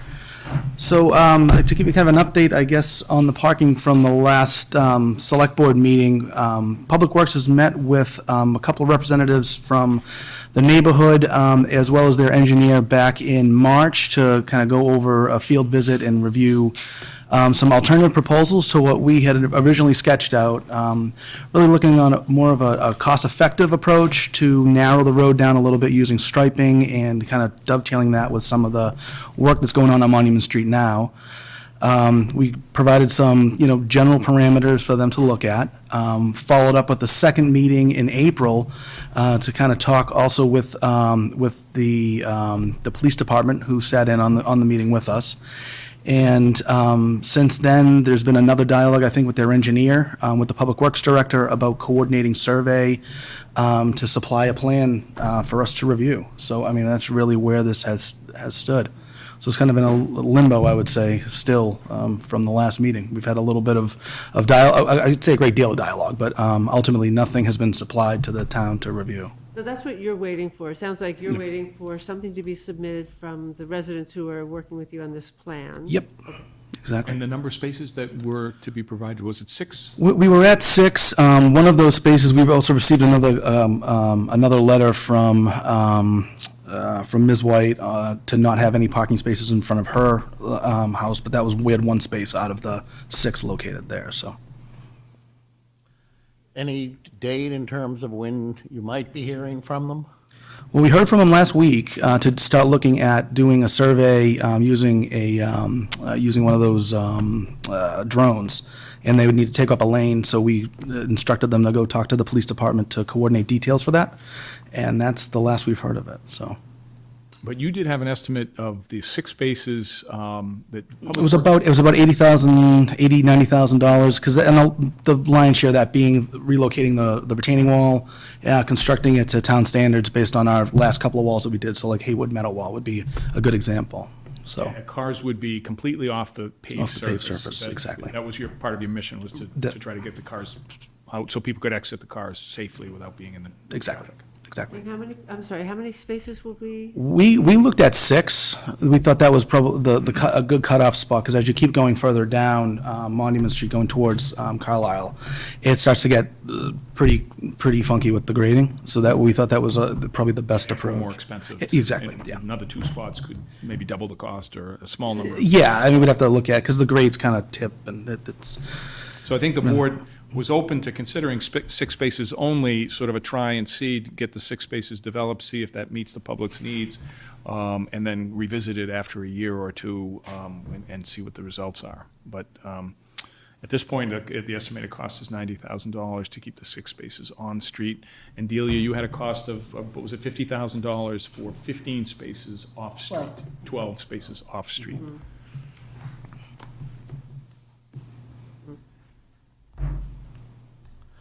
Any other questions? But you haven't, I heard what you said about going north, but you haven't actually costed it out. We did. We provided that at the select board meeting. Yeah, it was about $250 to do the whole run, the whole ball of wax. Was that 12? That was 12. Yeah. So Yeah. But again, we're still working on, a GIS plan with, limited grading, plus or minus 2 to 3 feet. So we'd have to go out, get real survey to understand what exactly we can do, but that's a ballpark estimate. That's what we expect them to be. You run into things like some utilities, there are trees, there's stone wall, things. that Trees you and see. stone walls, yeah, a lot of those. Yeah. Is there some electrical box to this? As you get further down, but that's way down, like in space 13, 12, 13, somewhere down there, so, yeah. So the next step is you're waiting to get a proposal from the neighbors who had done that hand drawing, and they were going to be working with their engineers. Yeah, on our sidewalk, they talked about trying to restripe the existing roadway to try to narrow down the spaces, to try to narrow down the travel ways on either side, to try to provide some additional space that way. That was going to be proposed to us, but, the concerns we would have is, the curvature of the road to make sure it's consistent with the traffic speed and it's designed to what it should be, doesn't worsen a existing condition, that type of thing. I think I also remember a conversation about adding some sort of traffic calming because there are so many people coming out of the cars. Is that something that's in the 90,000, or that's just? No, we didn't have any traffic calming. What we had, we did a speed study out there a few years back where we found that the speeds were within 2 miles an hour of what the posted speed is. So we don't see that as a major issue out there at this point. It's more allowing the ability to actually get out of the car. Because, when we went on our site walk, you can park directly up against the stone wall, but obviously if you have a passenger, you can't get out of the car, so. We don't have the ability to change the speed limit there, right? 'Cause that's We don't. No, that's a posted, yeah, yeah. Approved by the state, whatever. That's approved by the state, yes. A regulatory speed limit. No problem. Well, I don't remember the facts, and I'm sorry for that, but there, in my visual sense, Mhm. there was a difference between the length of the parking spaces Sure. that the neighbors had in their plan. and Exactly. the one you had in your plan. Exactly. And yours was larger, as I recall, right? Yeah, correct. Yeah. Is it a law or just good? Good engineering practice. Typically, you're between 18 to 20 feet for parallel parking spaces. And one of the other things that we looked at, too, is that we didn't really want to have a parallel parking maneuver. So we don't want to have a tandem, a three-space configuration. So we wanted it to be tandems, so you can pull in and pull out, and, both would allow it to pull in and pull out. So you'd have only two spaces together at one location, if you follow my logic. And the road going north, I remember the topography a little bit. Yeah, it drops right off. Drops off. Yep. Does it level back out? I mean, was it possible to, where it drops off, not have any parking? But my recollection was it leveled off. It levels off to some degree. Again, we weren't looking to take easements and to grade onto the property. We were looking at it as a typical town project. We wouldn't be necessarily grading onto other properties if we didn't have to. And in general, we don't remove stone walls, just as a general rule, obviously, for town character, so. Any idea how long, if we get a plan to implement that, to do the work? Well, we're working now out there, so, the goal would be if we had the ability to get in there, and we had a funding mechanism, that's also a piece of it, but, yeah, we're gonna be milling it in about a week and a half at this point, so. Monument Street from the bridge to? Bridge to Balls Hill. Balls Hill. Yeah. So they'll be working right there. Yep. But as Bill pointed out, this project wasn't included in the plans. And last winter, it might have been possible to juggle some projects and come up with some money, but now we're in the middle of construction season. We've made commitments on certain roads, Yeah, exactly. contractors, and that sort of thing. So it'd be a challenge to come up with $90,000 This year, yeah. this summer. And it can't, because of the way budgets are structured, even if you had it available in the town's capital plan, this funds couldn't be used for that. All of capital, it could be, yes, but all the we did appropriated 1.3 million for the roads program, but this was not on the list of projects. Well, we very well might not want to do 6 spaces at 90,000 if we're able to do 12 spaces at 50,000, if that becomes, Right. and that decision hasn't been finalized, so. Oh, no, I know. And that estimate was really a back of the envelope estimate. I think it wasn't an engineered based on any plans. Is that fair to say? So it was based on the earlier concepts of the parking plans, which would need to be reconfigured a little bit, but it was an engineered estimate. It was a year ago, so there's that, which, Factor. Right. But it is also gravel. It's a gravel parking lot. This area would be gravel, but the retaining wall and the wall is the big cost. That's where all that number's coming from. So if we wanted to go, if we wanted to do this, line quarter with what you said, see what happens. But we don't have the funds to do it. We'd have to wait until the next We would have a season. contract in place to be able to do it this season. Correct. Do we have somebody, yes, please, forward. You come and identify yourself. Hi, I'm Nora Murphy, and I'm a member of the Uncontested Neighbors Group. And I hope I'm not stepping on any toes of my other neighbors and jumping in. But I learned at the last minute that this was on the agenda tonight, and I wanted to update a little bit from our end. We had a meeting that was either in late January or February, and in front of the board, or well, actually, it was a meeting that we attended, and we discussed about having our engineer speak to engineering. And I think that Rich Ryan was very busy before town meeting, so although our engineer contacted him a couple of times, they weren't actually able to meet until I think March 23rd. So it took quite a while for a meeting to be scheduled.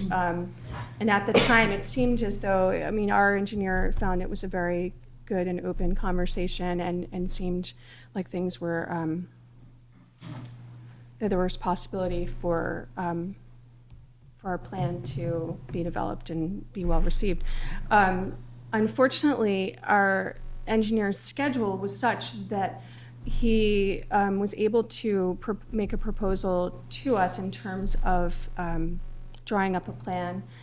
But he failed to inform us that the cost would change significantly if the trees leafed out before he was able to do his surveying, because he could use a drone before the trees leafed out, but after the leaf out, he would need to come and do it on the ground. And unfortunately, he hadn't notified us of that, and he was unable to do the survey before the trees leafed out due to some of these delays in terms of meetings. So, you know, I just wanted to update the board as to where things stand, that it's in good faith that we, the neighbors group, want to put together a plan. I remember someone saying we need to compare apples and apples. We still believe our plan will address the safety concerns. I mean, the plan concept, shall we say, and the engineer who we've been working with, who is a certified engineer and licensed to do the sort of design work that we're talking about, you know, he believes that the engineered plan would address the concerns of the town. And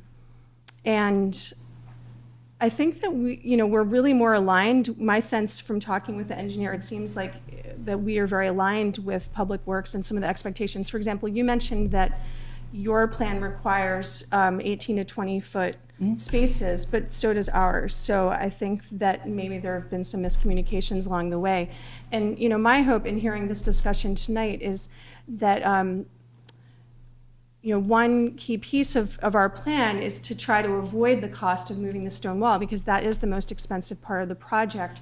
And it seems possible, given the roadway, that lines could be moved to create more of a shoulder that would permit safer parking and allow the 10 feet that Rich Ryan has publicly stated would be what would be desired.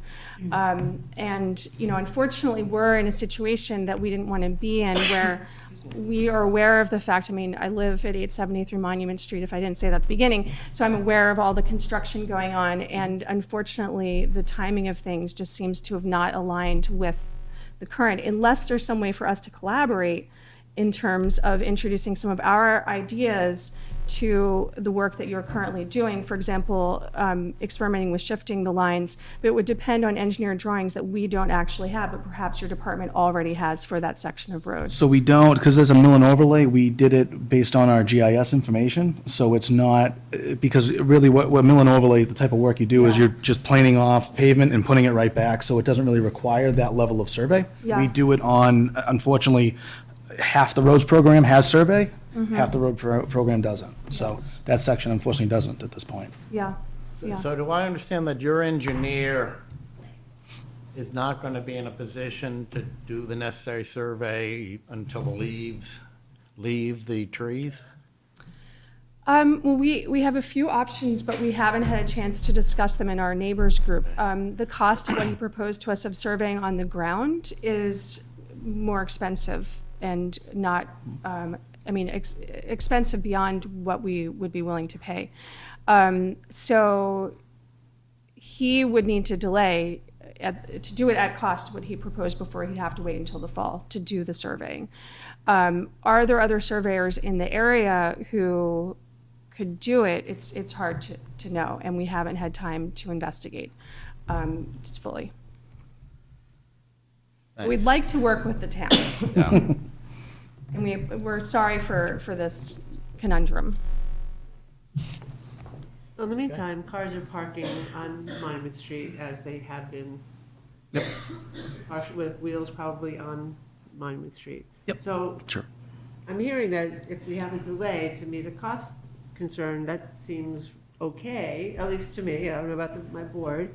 And that, cars are still parking in the way they've been parking for decades or more. And we can wait till your engineer is able to, fly a drone when it's not leaked out and see if you still want to continue with that plan. I mean, to me, that seems pretty reasonable. I don't know, what do you? Wonder if Steve Ning could help out with the drone. I don't think he's got the equipment he's got the drone. It's a special drone. It is a special drone, yeah. What I'm trying to understand is and I ask us it's a simple question. What is it your engineer survey guy is going to say with or without drones that Public Works doesn't know? Or where is it that if he's going to come up with X number of spots as opposed to the number we've got, what is it that we don't know? Because the plan that was provided by the neighborhood is not a two-scale plan. They took what we had and then sketched on spaces, so it's not accurate. It's not as accurate as. If it was accurate. Sure. You're telling us it would cost like $250,000. Oh, to do the whole run? Yeah. Forget for the moment whether their plan is, an engineering plan. I got you, yep. But to get spots from where their spots start to where their spots end. Yeah.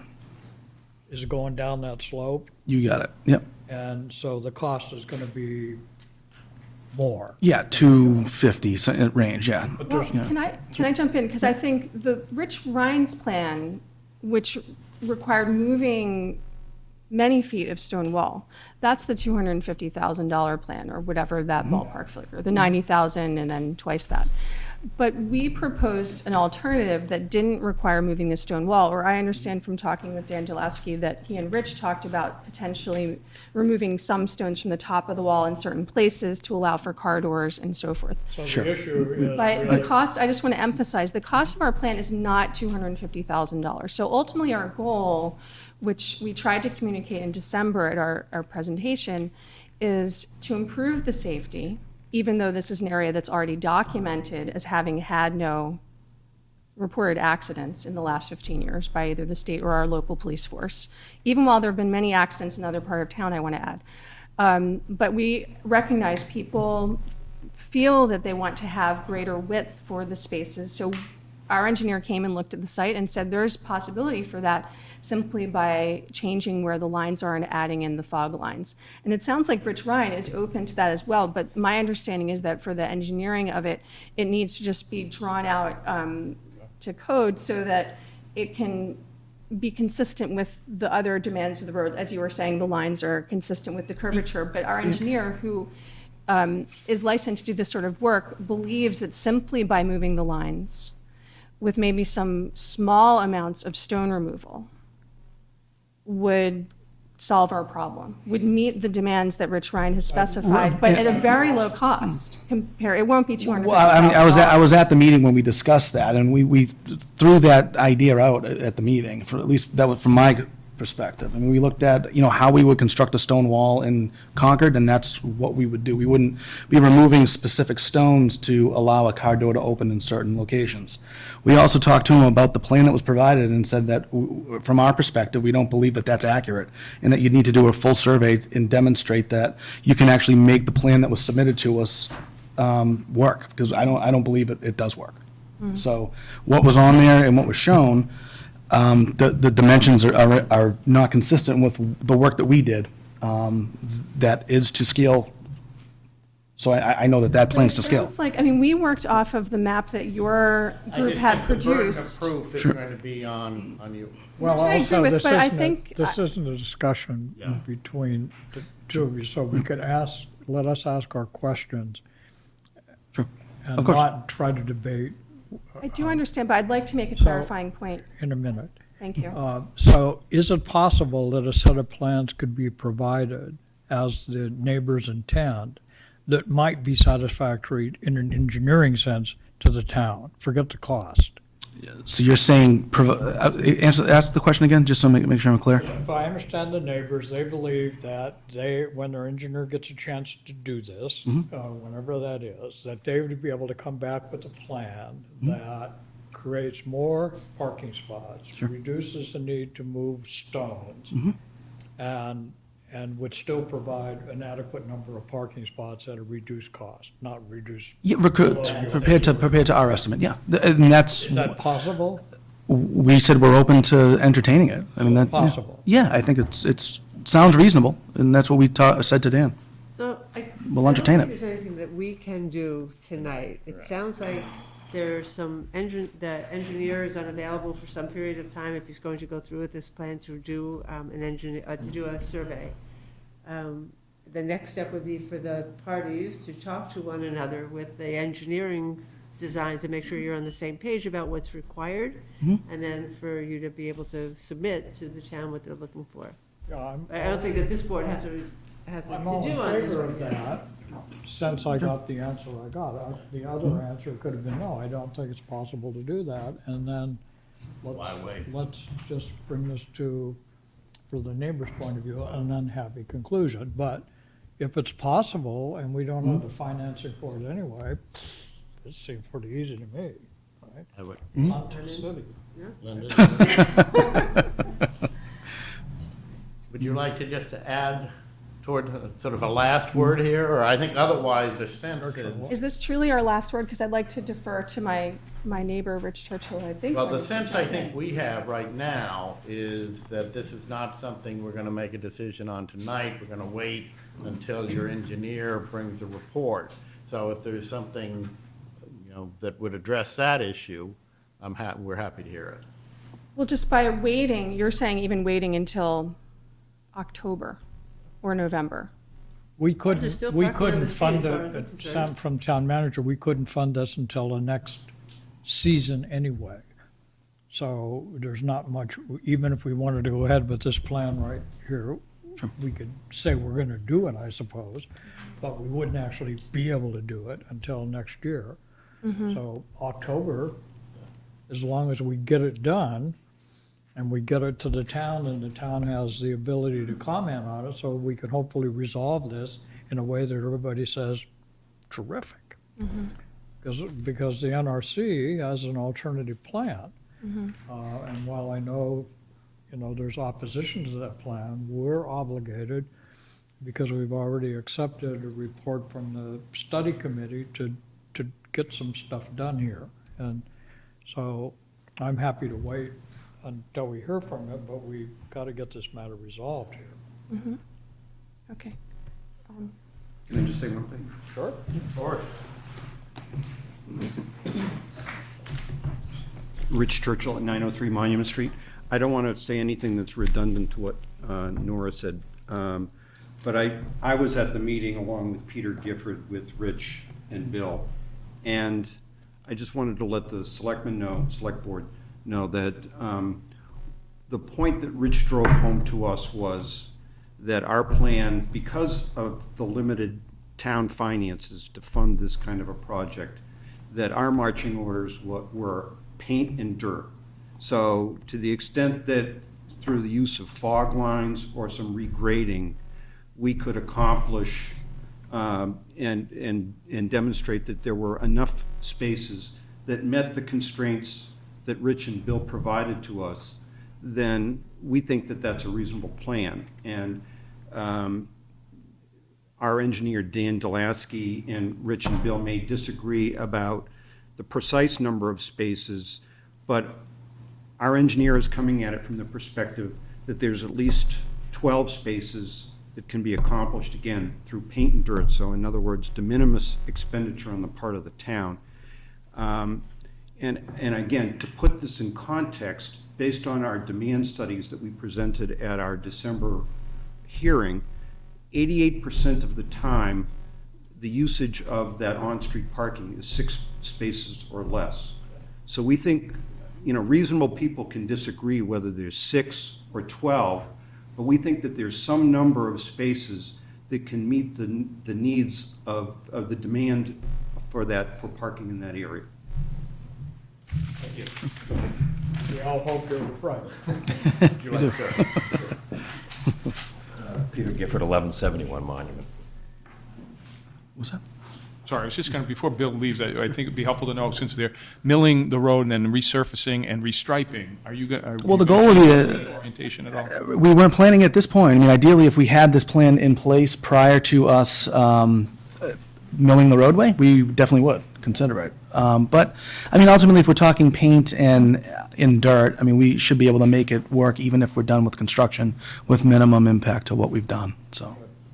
Right. Sorry. Yeah. I just was curious, I think we thought that we could take off the top of the stone wall to allow a passenger car door to open in lieu of moving the wall, just to make sure the selectmen understand I what think the that- options Why were. don't you all, we don't need to Okay. worry about that You know here. more about stones than I do. And the only other, probably completely useless comment, but on Wednesday of last week, I was walking the trails out back there, and Delia will know where I'm talking about. If you take the trail that is the trail that everybody takes into Punk, but you take the one that goes down towards the pasture, Yep. and the barbed wire fence comes in on your right-hand side, and right at that point, the other trail goes back towards the base of Punkatasset Hill. Yep. Right in there, on Wednesday afternoon, it was fine. My wife took a walk on Friday of that same week, which was last week, and somebody, either on Wednesday night or Thursday night, had built a campfire Okay. Oh, really? in the field, right at that confluence. And the only reason why I bring it up is just my meager way of saying we really need to keep it on the street parking, because Well, it's on inboard it's on the parking. street now. Well, yeah, exactly, but I Got hope a we maintain it. campfire. Anyway. Thanks. Yeah, well, I guess then the sense of the board is that this is something that we'll readdress at the point of time when more information has been provided, and Yes, but we'll have a further. my only caveat is delays that get us out of the next season. I think our goal would be to make this the We've got next to, season. we've got to get this done Yeah. during, so we can get it in funding for the Town meeting. 2019 town meeting, so. Okay. Thanks. Thank you. Thank you. The next agenda item is the appoint temporary Concord Housing Authority member. Clear as a room. I'm sure this has nothing to do with the Concord Housing Authority.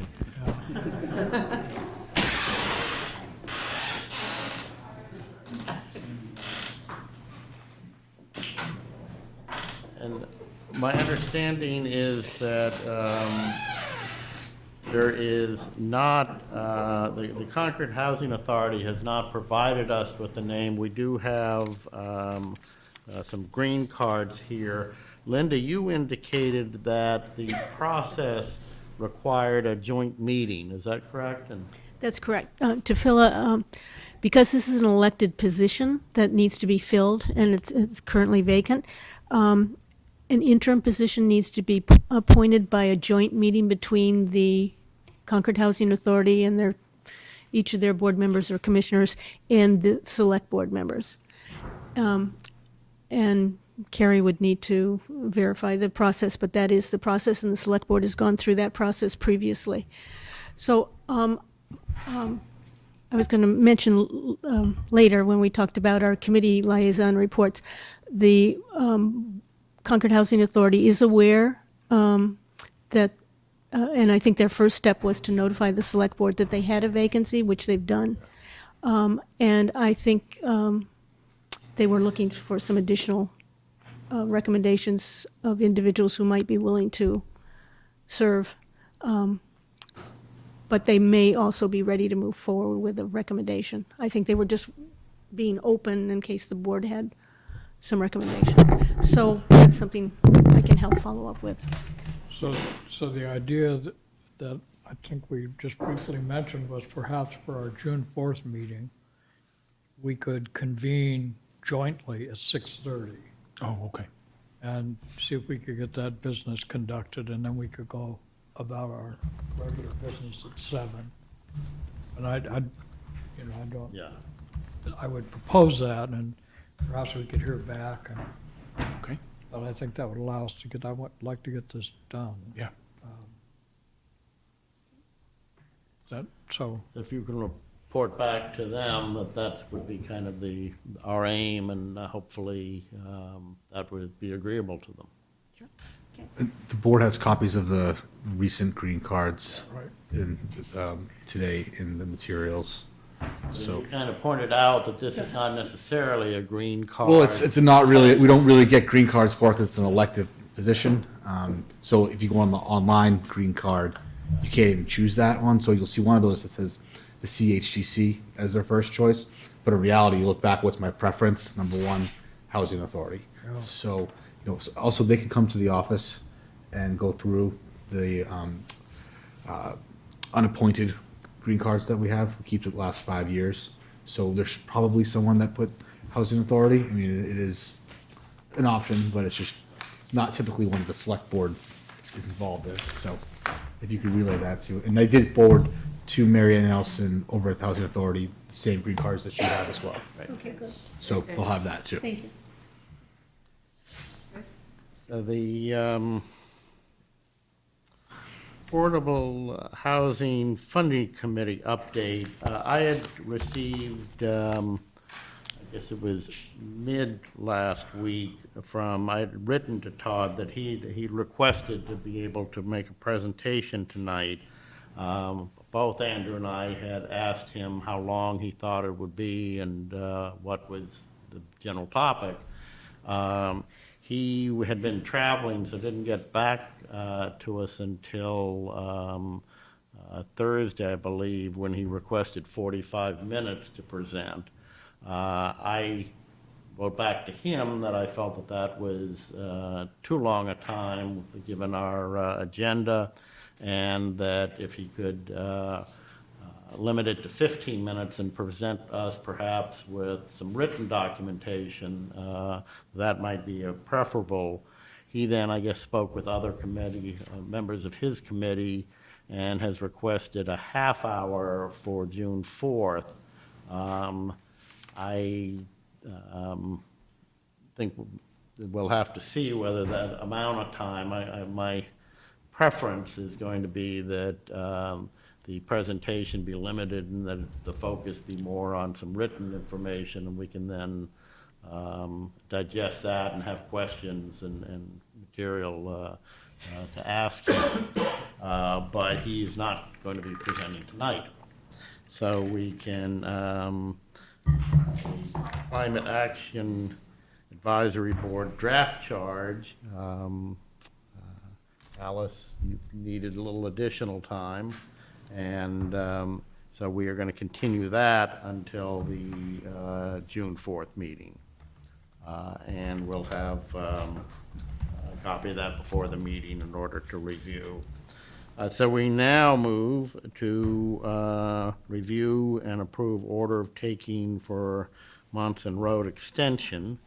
There is a memo in our packet that it's necessary pursuant to Mass General Laws, Chapter 79 and Section 80, Chapter 82, that we shall sign an order within 120 days of the roadway acceptance. At the 2018 annual town meeting, Monson Road was accepted under Article 43, and this order finalizes the acquisition process, formalizing the extension of Monson Road as a public way. There was a 7-page document included in the packets. I don't know if anybody had any questions or comments regarding This? Pretty straightforward. Town engineer stayed in case you do have questions, but it's pretty standard. Town meeting again voted to accept the street.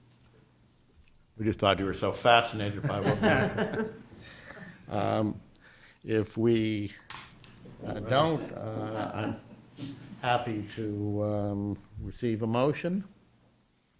Okay. We, the Select Board, by virtue of the provisions of the applicable general laws as amended and all other powers and enabling authority, adopt the order of taking dated May 4th, 2018. Second? Second. All in favor? Aye. Thank you all. And now we have the, which I thought was an interesting, notice of unique real property for Garreau land. There was a notice of, that in our packet of today that there's a draft notice of a unique real property vote that the Select Board needs to execute at their next meeting. There's also a purchase and sale agreement. Apparently, the unique aspect of the property, I'm never quite clear how. Yeah, it's a little strange, but typically, especially if towns are looking to acquire space for, say, for office space or something, you would issue a request for proposals, solicit bids from vendors that want to lease space for town operations or something like that. Same thing would normally take place when you're purchasing land, but typically the land is unique, and that you're acquiring this specific property, not because you just want any 7 acres of land. You want this particular 7 acres of land because of its proximity to the rail trail and the pond and so forth. So Chapter 30B, I think it is, that part of the procurement law requires the board to vote that this is a unique property and therefore There's you're not. something similar for the Balls Hill. Anytime we purchase land, this council advises that you take this action.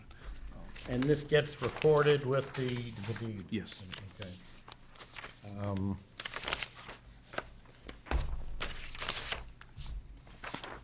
So could we just if we want to go ahead with it, we just move for an affirmative vote on the attached motion? Yeah, for that motion, that the board has all copies of it, and you just have to read that into the record for it. You have to read it into the. Yeah, I confirmed that with Kate Hodges. You want to do the honor? Sure. I move that we approve the motion on the recording of a vote of the Concord Select Board, May 21st, 2018, at a duly called public meeting of the Concord Select Board.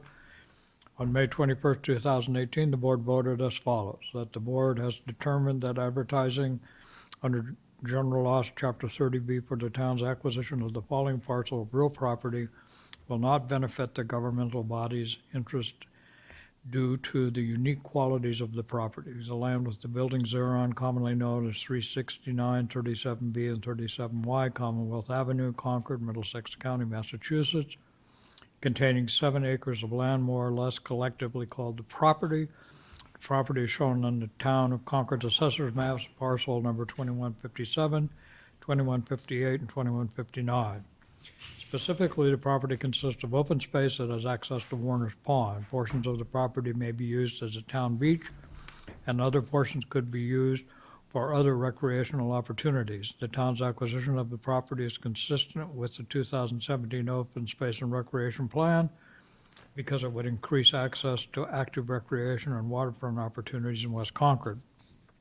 The existing home on the property may also be redeveloped for affordable housing. Have a second? Second. All those in favor? Aye.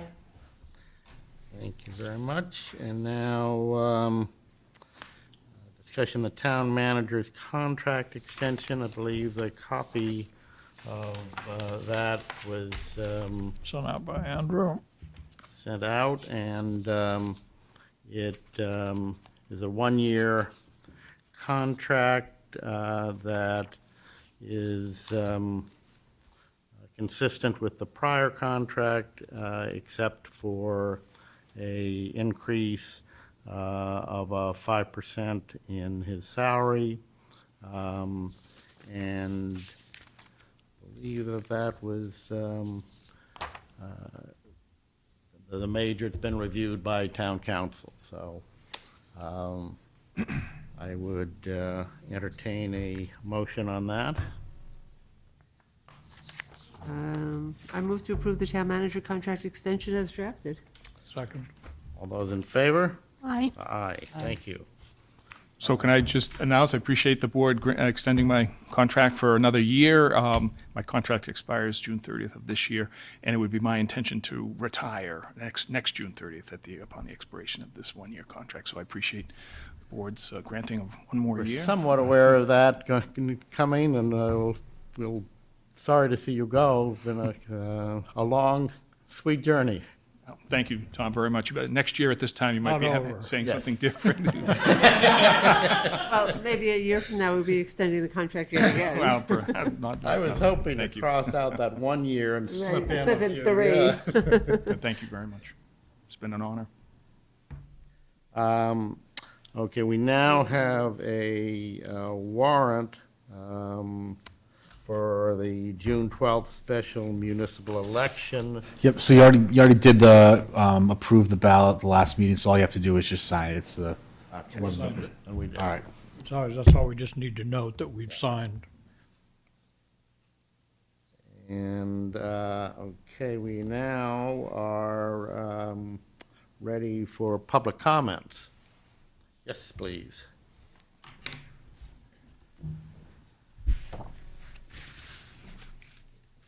Hi. I'm getting used to this stroke. Good evening. Carlin Reed, 83 Wits End. I'm a member of the PEG Access Advisory Committee, and I'm pleased to announce that today we reached a quorum. That's right. Today, the school committee appointed its member, Court Booth, which makes our fourth person, and I believe we have a tentative date for our first meeting of June 14th, which is a Thursday evening at 7 p.m., and as Andrew has pointed out, it'll be here in the select boardroom. I'll be working with Aaron Stevens, the Public Information Officer, who is the staffer assigned to our committee, and with Jane Hotchkiss, our Select Board Liaison, in drafting up that first agenda. Terrific. Great. Any Thank questions? you. I'm going to pass you a communication that I had from somebody in the town of Bedford who is interested in retaining communications with Concord. Oh, very good. Very good. I'll follow up with this gentleman. Absolutely. Jane, I believe, is the liaison Yes. to the committee, so her not being here, I thought I'd give that to you. Thank you very much. Any other But questions? that's great. I think Yes. you've got good work ahead of you, and it'll be very interesting. We'll look forward to hearing progress. Thank you. But I still have 3 more vacancies, so if you know of anybody else who's interested. Are there particular skills you think is needed? They need to like TV and watch it and have an opinion. And that's a the pretty broad prime- set of skills. There Well, must be at this somebody out point, in our listening world. And be over the age of 17, right? and probably should be a Concord resident. We do have one member, an ex officio member of from Carlisle, Christine Lear, who's part of the committee already. So yes, that's it. Thank you very much. Thank you. Thank you.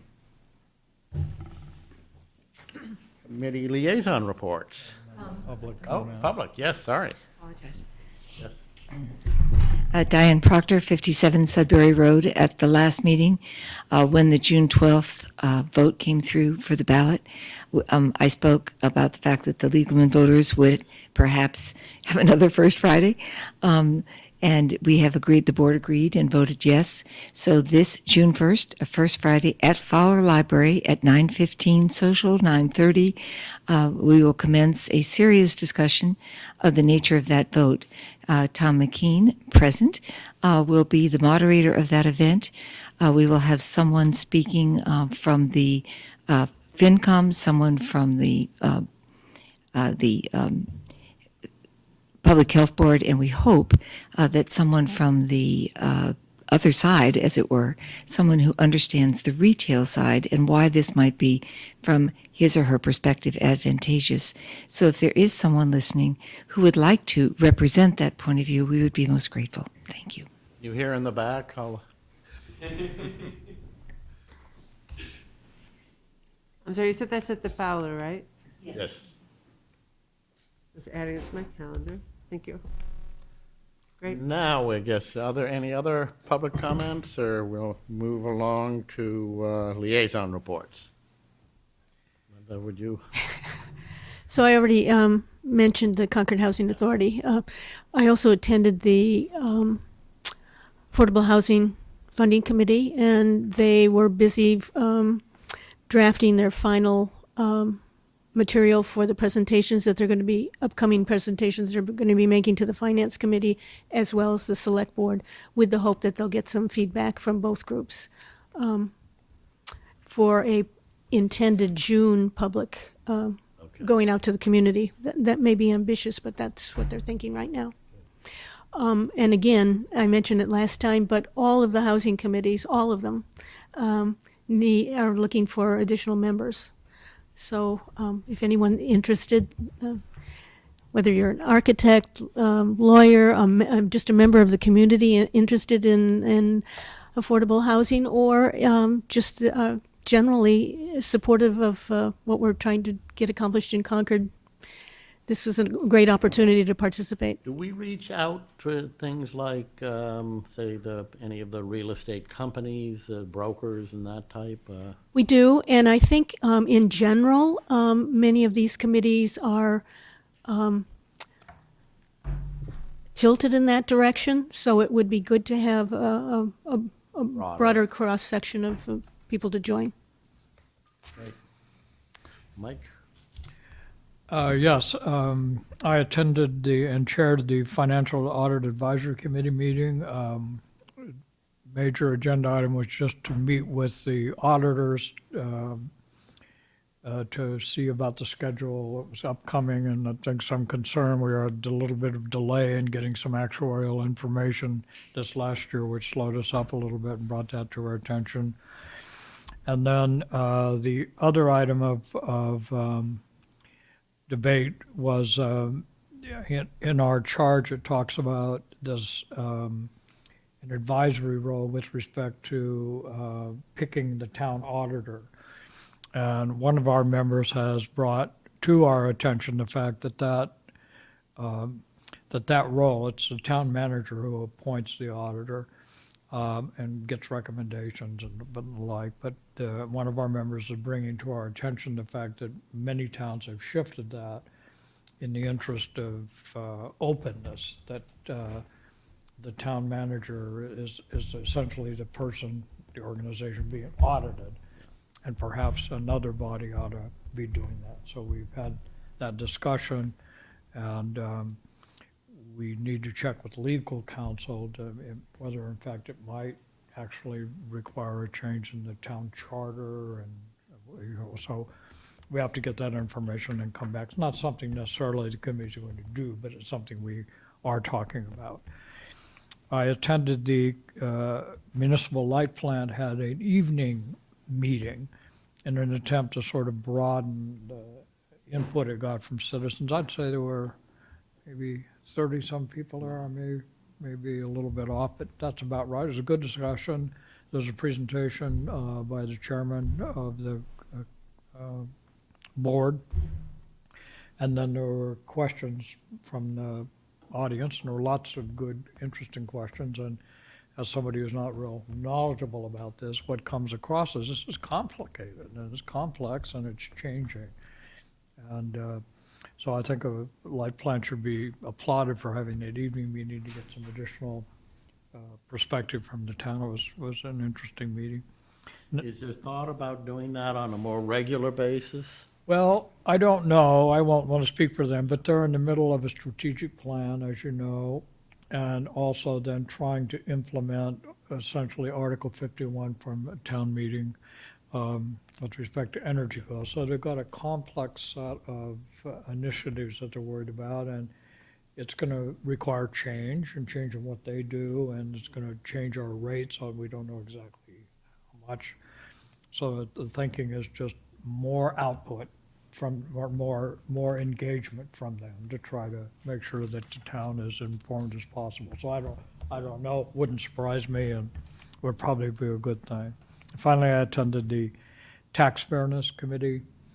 They're continuing to be not concerned, but they're interested in making sure that we get as broad a knowledge as possible about the new senior tax exemption that goes into effect coming up, and the towns are going to send out on their behalf a postcard, and they've got some follow-up activities to go. And the one other thing that came up at that meeting that's germane for all of us, because it came up at our meeting last time, was they asked, could they continue?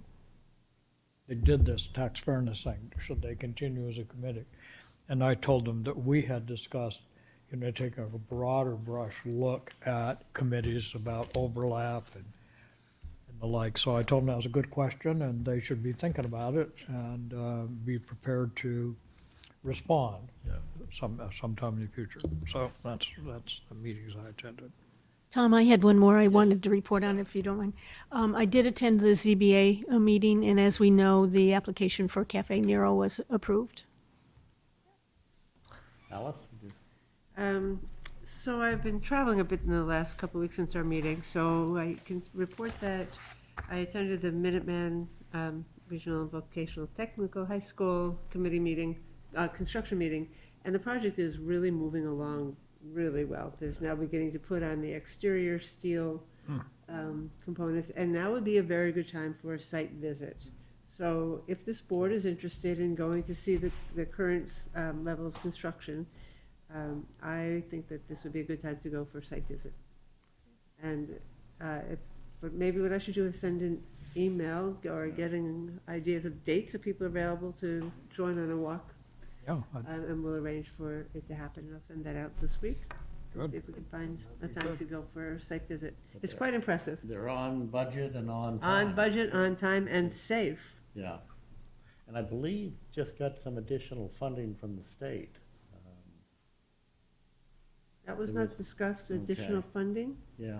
They received, there was something I read somewhere, fairly pretty sizable. It was Additional funding, not as part of the original project agreement? that's what I kind of understood. I think there was, for the chair's breakfast, Carrie Flood sent me an email. And I read it at that and obviously did not That's good. memorize exactly what I said, but that was my understanding, so. I'm unaware. Okay. I had attended the dog park feasibility study, and as Chris mentioned, they're having their public hearing tomorrow night. And the discussion primarily was on how to publicize it, what information was going to be provided, how the hearing would go, and so it'll be interesting to see how many people do show up for it, but. 7 o'clock and where? 7 o'clock in the hearing room. Yep. Okay, I guess we are. I have one more I should Yes. probably mention. I think several of us were there this evening.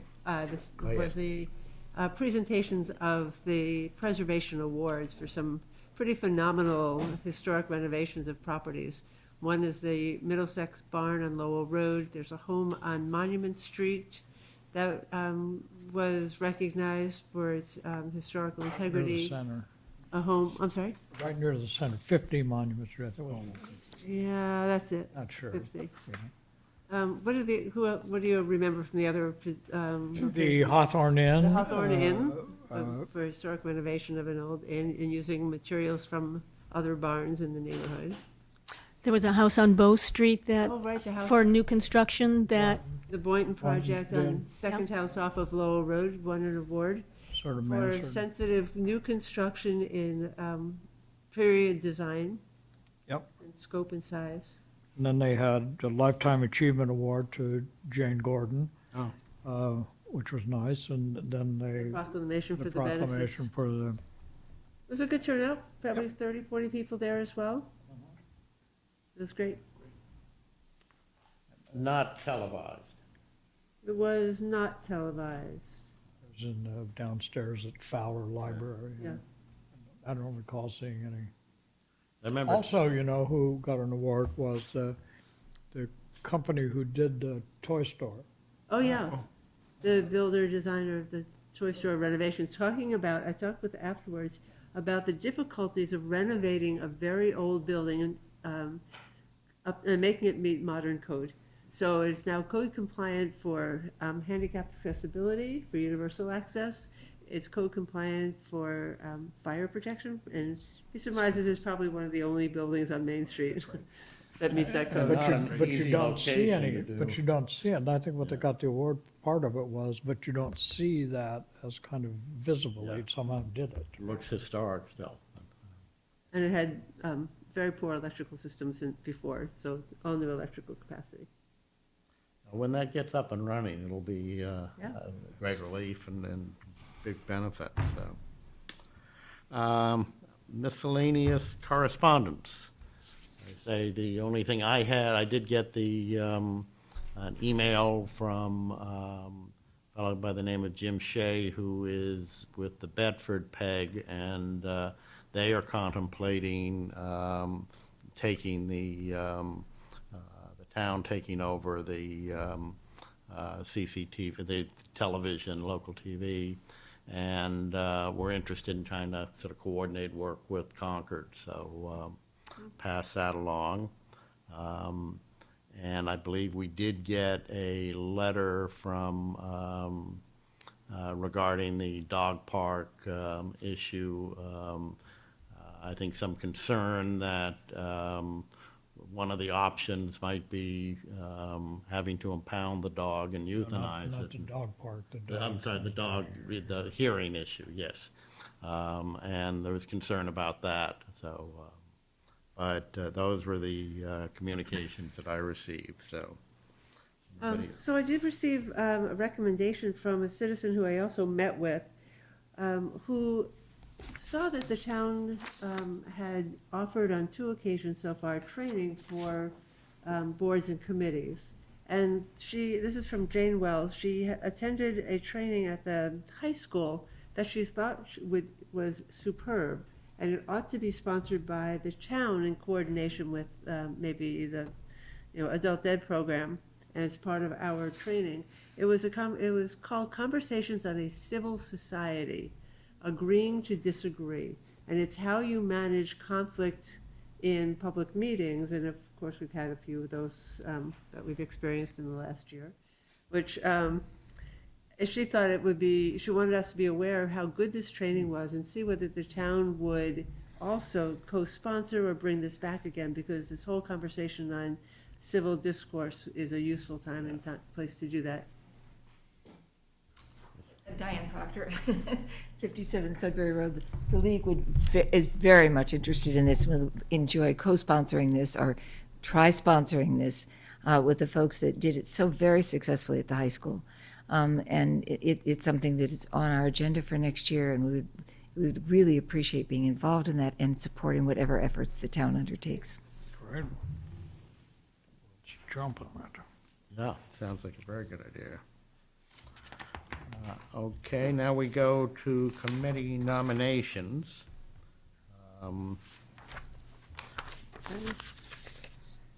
So I can nominate Yanis Tsitsis, if I pronounce that right, Tsitsis, of 33 Brook Trail Road to the Concord Housing Development Corporation.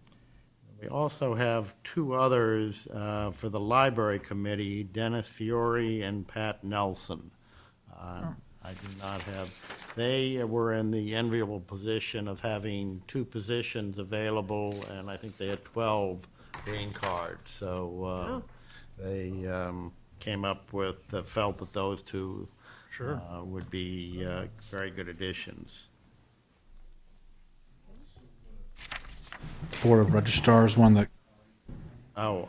Had to. Yes. let me find, it just came in, right? That to the Wendy Ann McNally of 178 Westford Road for a term of a Library Committee? Board of Registrars. Registrars. From April 1, 2018 to March 31st, 2021. And they want. This needs to be an appointment tonight, Yeah, unfortunately, they- because they have down a member and at least one and maybe 2 members can't sign the nominating papers due to conflicts. Yeah, it's, She was recommended by the Republican Town Committee, so that, that would be a balance. yeah, the feeling that, so I guess that is the, we should put both the nomination and It needs to be signed on the election paperwork next week, so it's, The appointment needs to be, It needs to be tonight, no, unfortunately. but as opposed to nominations, which don't need anything. Right. yeah, The just carry actual that. appointments actually need to be moved. Yeah, so we'll carry that name to the appointment list too. well, that'll be, I'll pass the rest of the nominations on to Alice now. So let's see, is it included in this? It's not included on. Appointment, not in No, this. it just came So in. committee appointments, I move to appoint Nathan Bozdet of 151 Hubbard Street to the Planning Board for a term to expire May 31st, 2023. Robert Abraham of 81 Plainfield Road to the Hugh Cargill Trust Committee for a term to expire May 31, 2021. Jane Hoskis of 1479 Main Street as MAPC Magic Representative for a term to expire May 31st, 2021. Amy Kaiser of 294 Commonwealth Avenue to the West Concord Junction Cultural District Committee for a term to expire May 31, 2019. Kate Yoder of 79 Deergrass Lane to the West Concord Junction Cultural District Advisory Committee for a term to expire May 31, 2020. Ann Sussman of 534 Old Marlborough Road to the West Concord Junction Cultural Advisory Committee for a term to expire May 31st, 2021. And Wendy McNally to the Board of Registrar of Westford Road. For a term to expire March March 31, 2021. Second. All those in favor? Aye. Can I ask a question before we go to the next one? Do I need to be appointed to hats? I don't know. I was surprised to see the appointment being made to Magic. The MAPC sent the letter that we, the term ended and we always need to have one. I could talk to the HATS people and see if we need to have one. You are the liaison to them, but I will talk to see if it's a formal appointment process too. Yeah, but I'm just not hanging out there like there's, Right. You're official. I'm an official Yeah. voting member of that committee, and so I wonder, it needs to be. Well, that's a good question, because I would ask the same about the Hansfield Advisory Committee, which I'm taking for the next year. The mess, or We the don't know about MBTA those. advisory committee, are these appointments? Typically, in the past, when the board has voted your liaison assignment, so it's by vote that Alice is the liaison to HATS. If you're a voting member, those are liaison assignments. It may be that if you want to be a voting member of a board, maybe it should be an appointment. Well, the MBTA advisory board is voting board member too. As opposed to a we should liaison. Look that up and find out. The reason why I know is that MAPC sent me the letter and saying, Yeah, okay. add that and. Okay. We have several committee reappointments. Can I move those? Yes, please. I move that we reappoint Helena Long of 55 Potter Street to the Tax Relief Committee for a term to expire May 31st, 2021. Carmen Jacquier of 38 Shore Drive to the White Pond Advisory Committee for a term to expire May 31st, 2021. Stuart Freeland of 573 Lowell Road to the Zoning Board of Appeals as an associate member. And Elizabeth Akehurst Moore of 86 Holdenwood Road to the Zoning Board of Appeals as a member for a term to expire May 31st, 2021. All those in favor? Second. Second. All those in favor? Aye. Aye. We would now adjourn the regular meeting. On the- We have a few and- more. On the backside. Oh, the other side, sorry about that. Saving paper. So, Saving paper. Well, we confirmed town manager appointment. so I can move to confirm the town manager appointment of Ed Nardi of 29 Academy Lane to the Natural Resources Commission for a term to expire May 31st, 2020. Second? All those in favor? Aye. Another committee appointment. Reappointment. Move to confirm town manager appointment of Tom McKean of 138 Nishotic Road to the Commission on Disability for a term to expire May 31st, 2019. Cynthia Rainey of 80 Hunters Ridge Road to the Board of Assessors for a term to expire May 31st, 2021. Brad Hubbard Nelson of 221 Nishotic Road to the Comprehensive Sustainable Energy Committee for a term to expire May 31st, 2021. Second? Second. All those in favor? Aye. Now, the appointment of elected officials pursuant to Mass General Laws, Chapter 54, Section 12. We have a request on the behalf of the Board of Registrars, the reappointment of 4 voters as election officers for term to expire July 31, 2018. Maureen Belt of Lincoln, Cassette Dunn of 131 Ministerial Drive, William Miles of 68 Commonwealth Avenue, apartment 219, and Rosetta Moreau of 1990 Main Street. I move to appoint the election officials just read. Second. All those in favor? Aye. And now we would, I would entertain a motion to adjourn to executive session for the purpose of discussing land acquisition, Garo land. So moved. Not to Second. return to open session. Not to return to open session. Second? And does this vote require us Roll to call do vote, roll yes. call? So, Aye. Aye. aye. Aye. Thank you all. Thank you. Ew.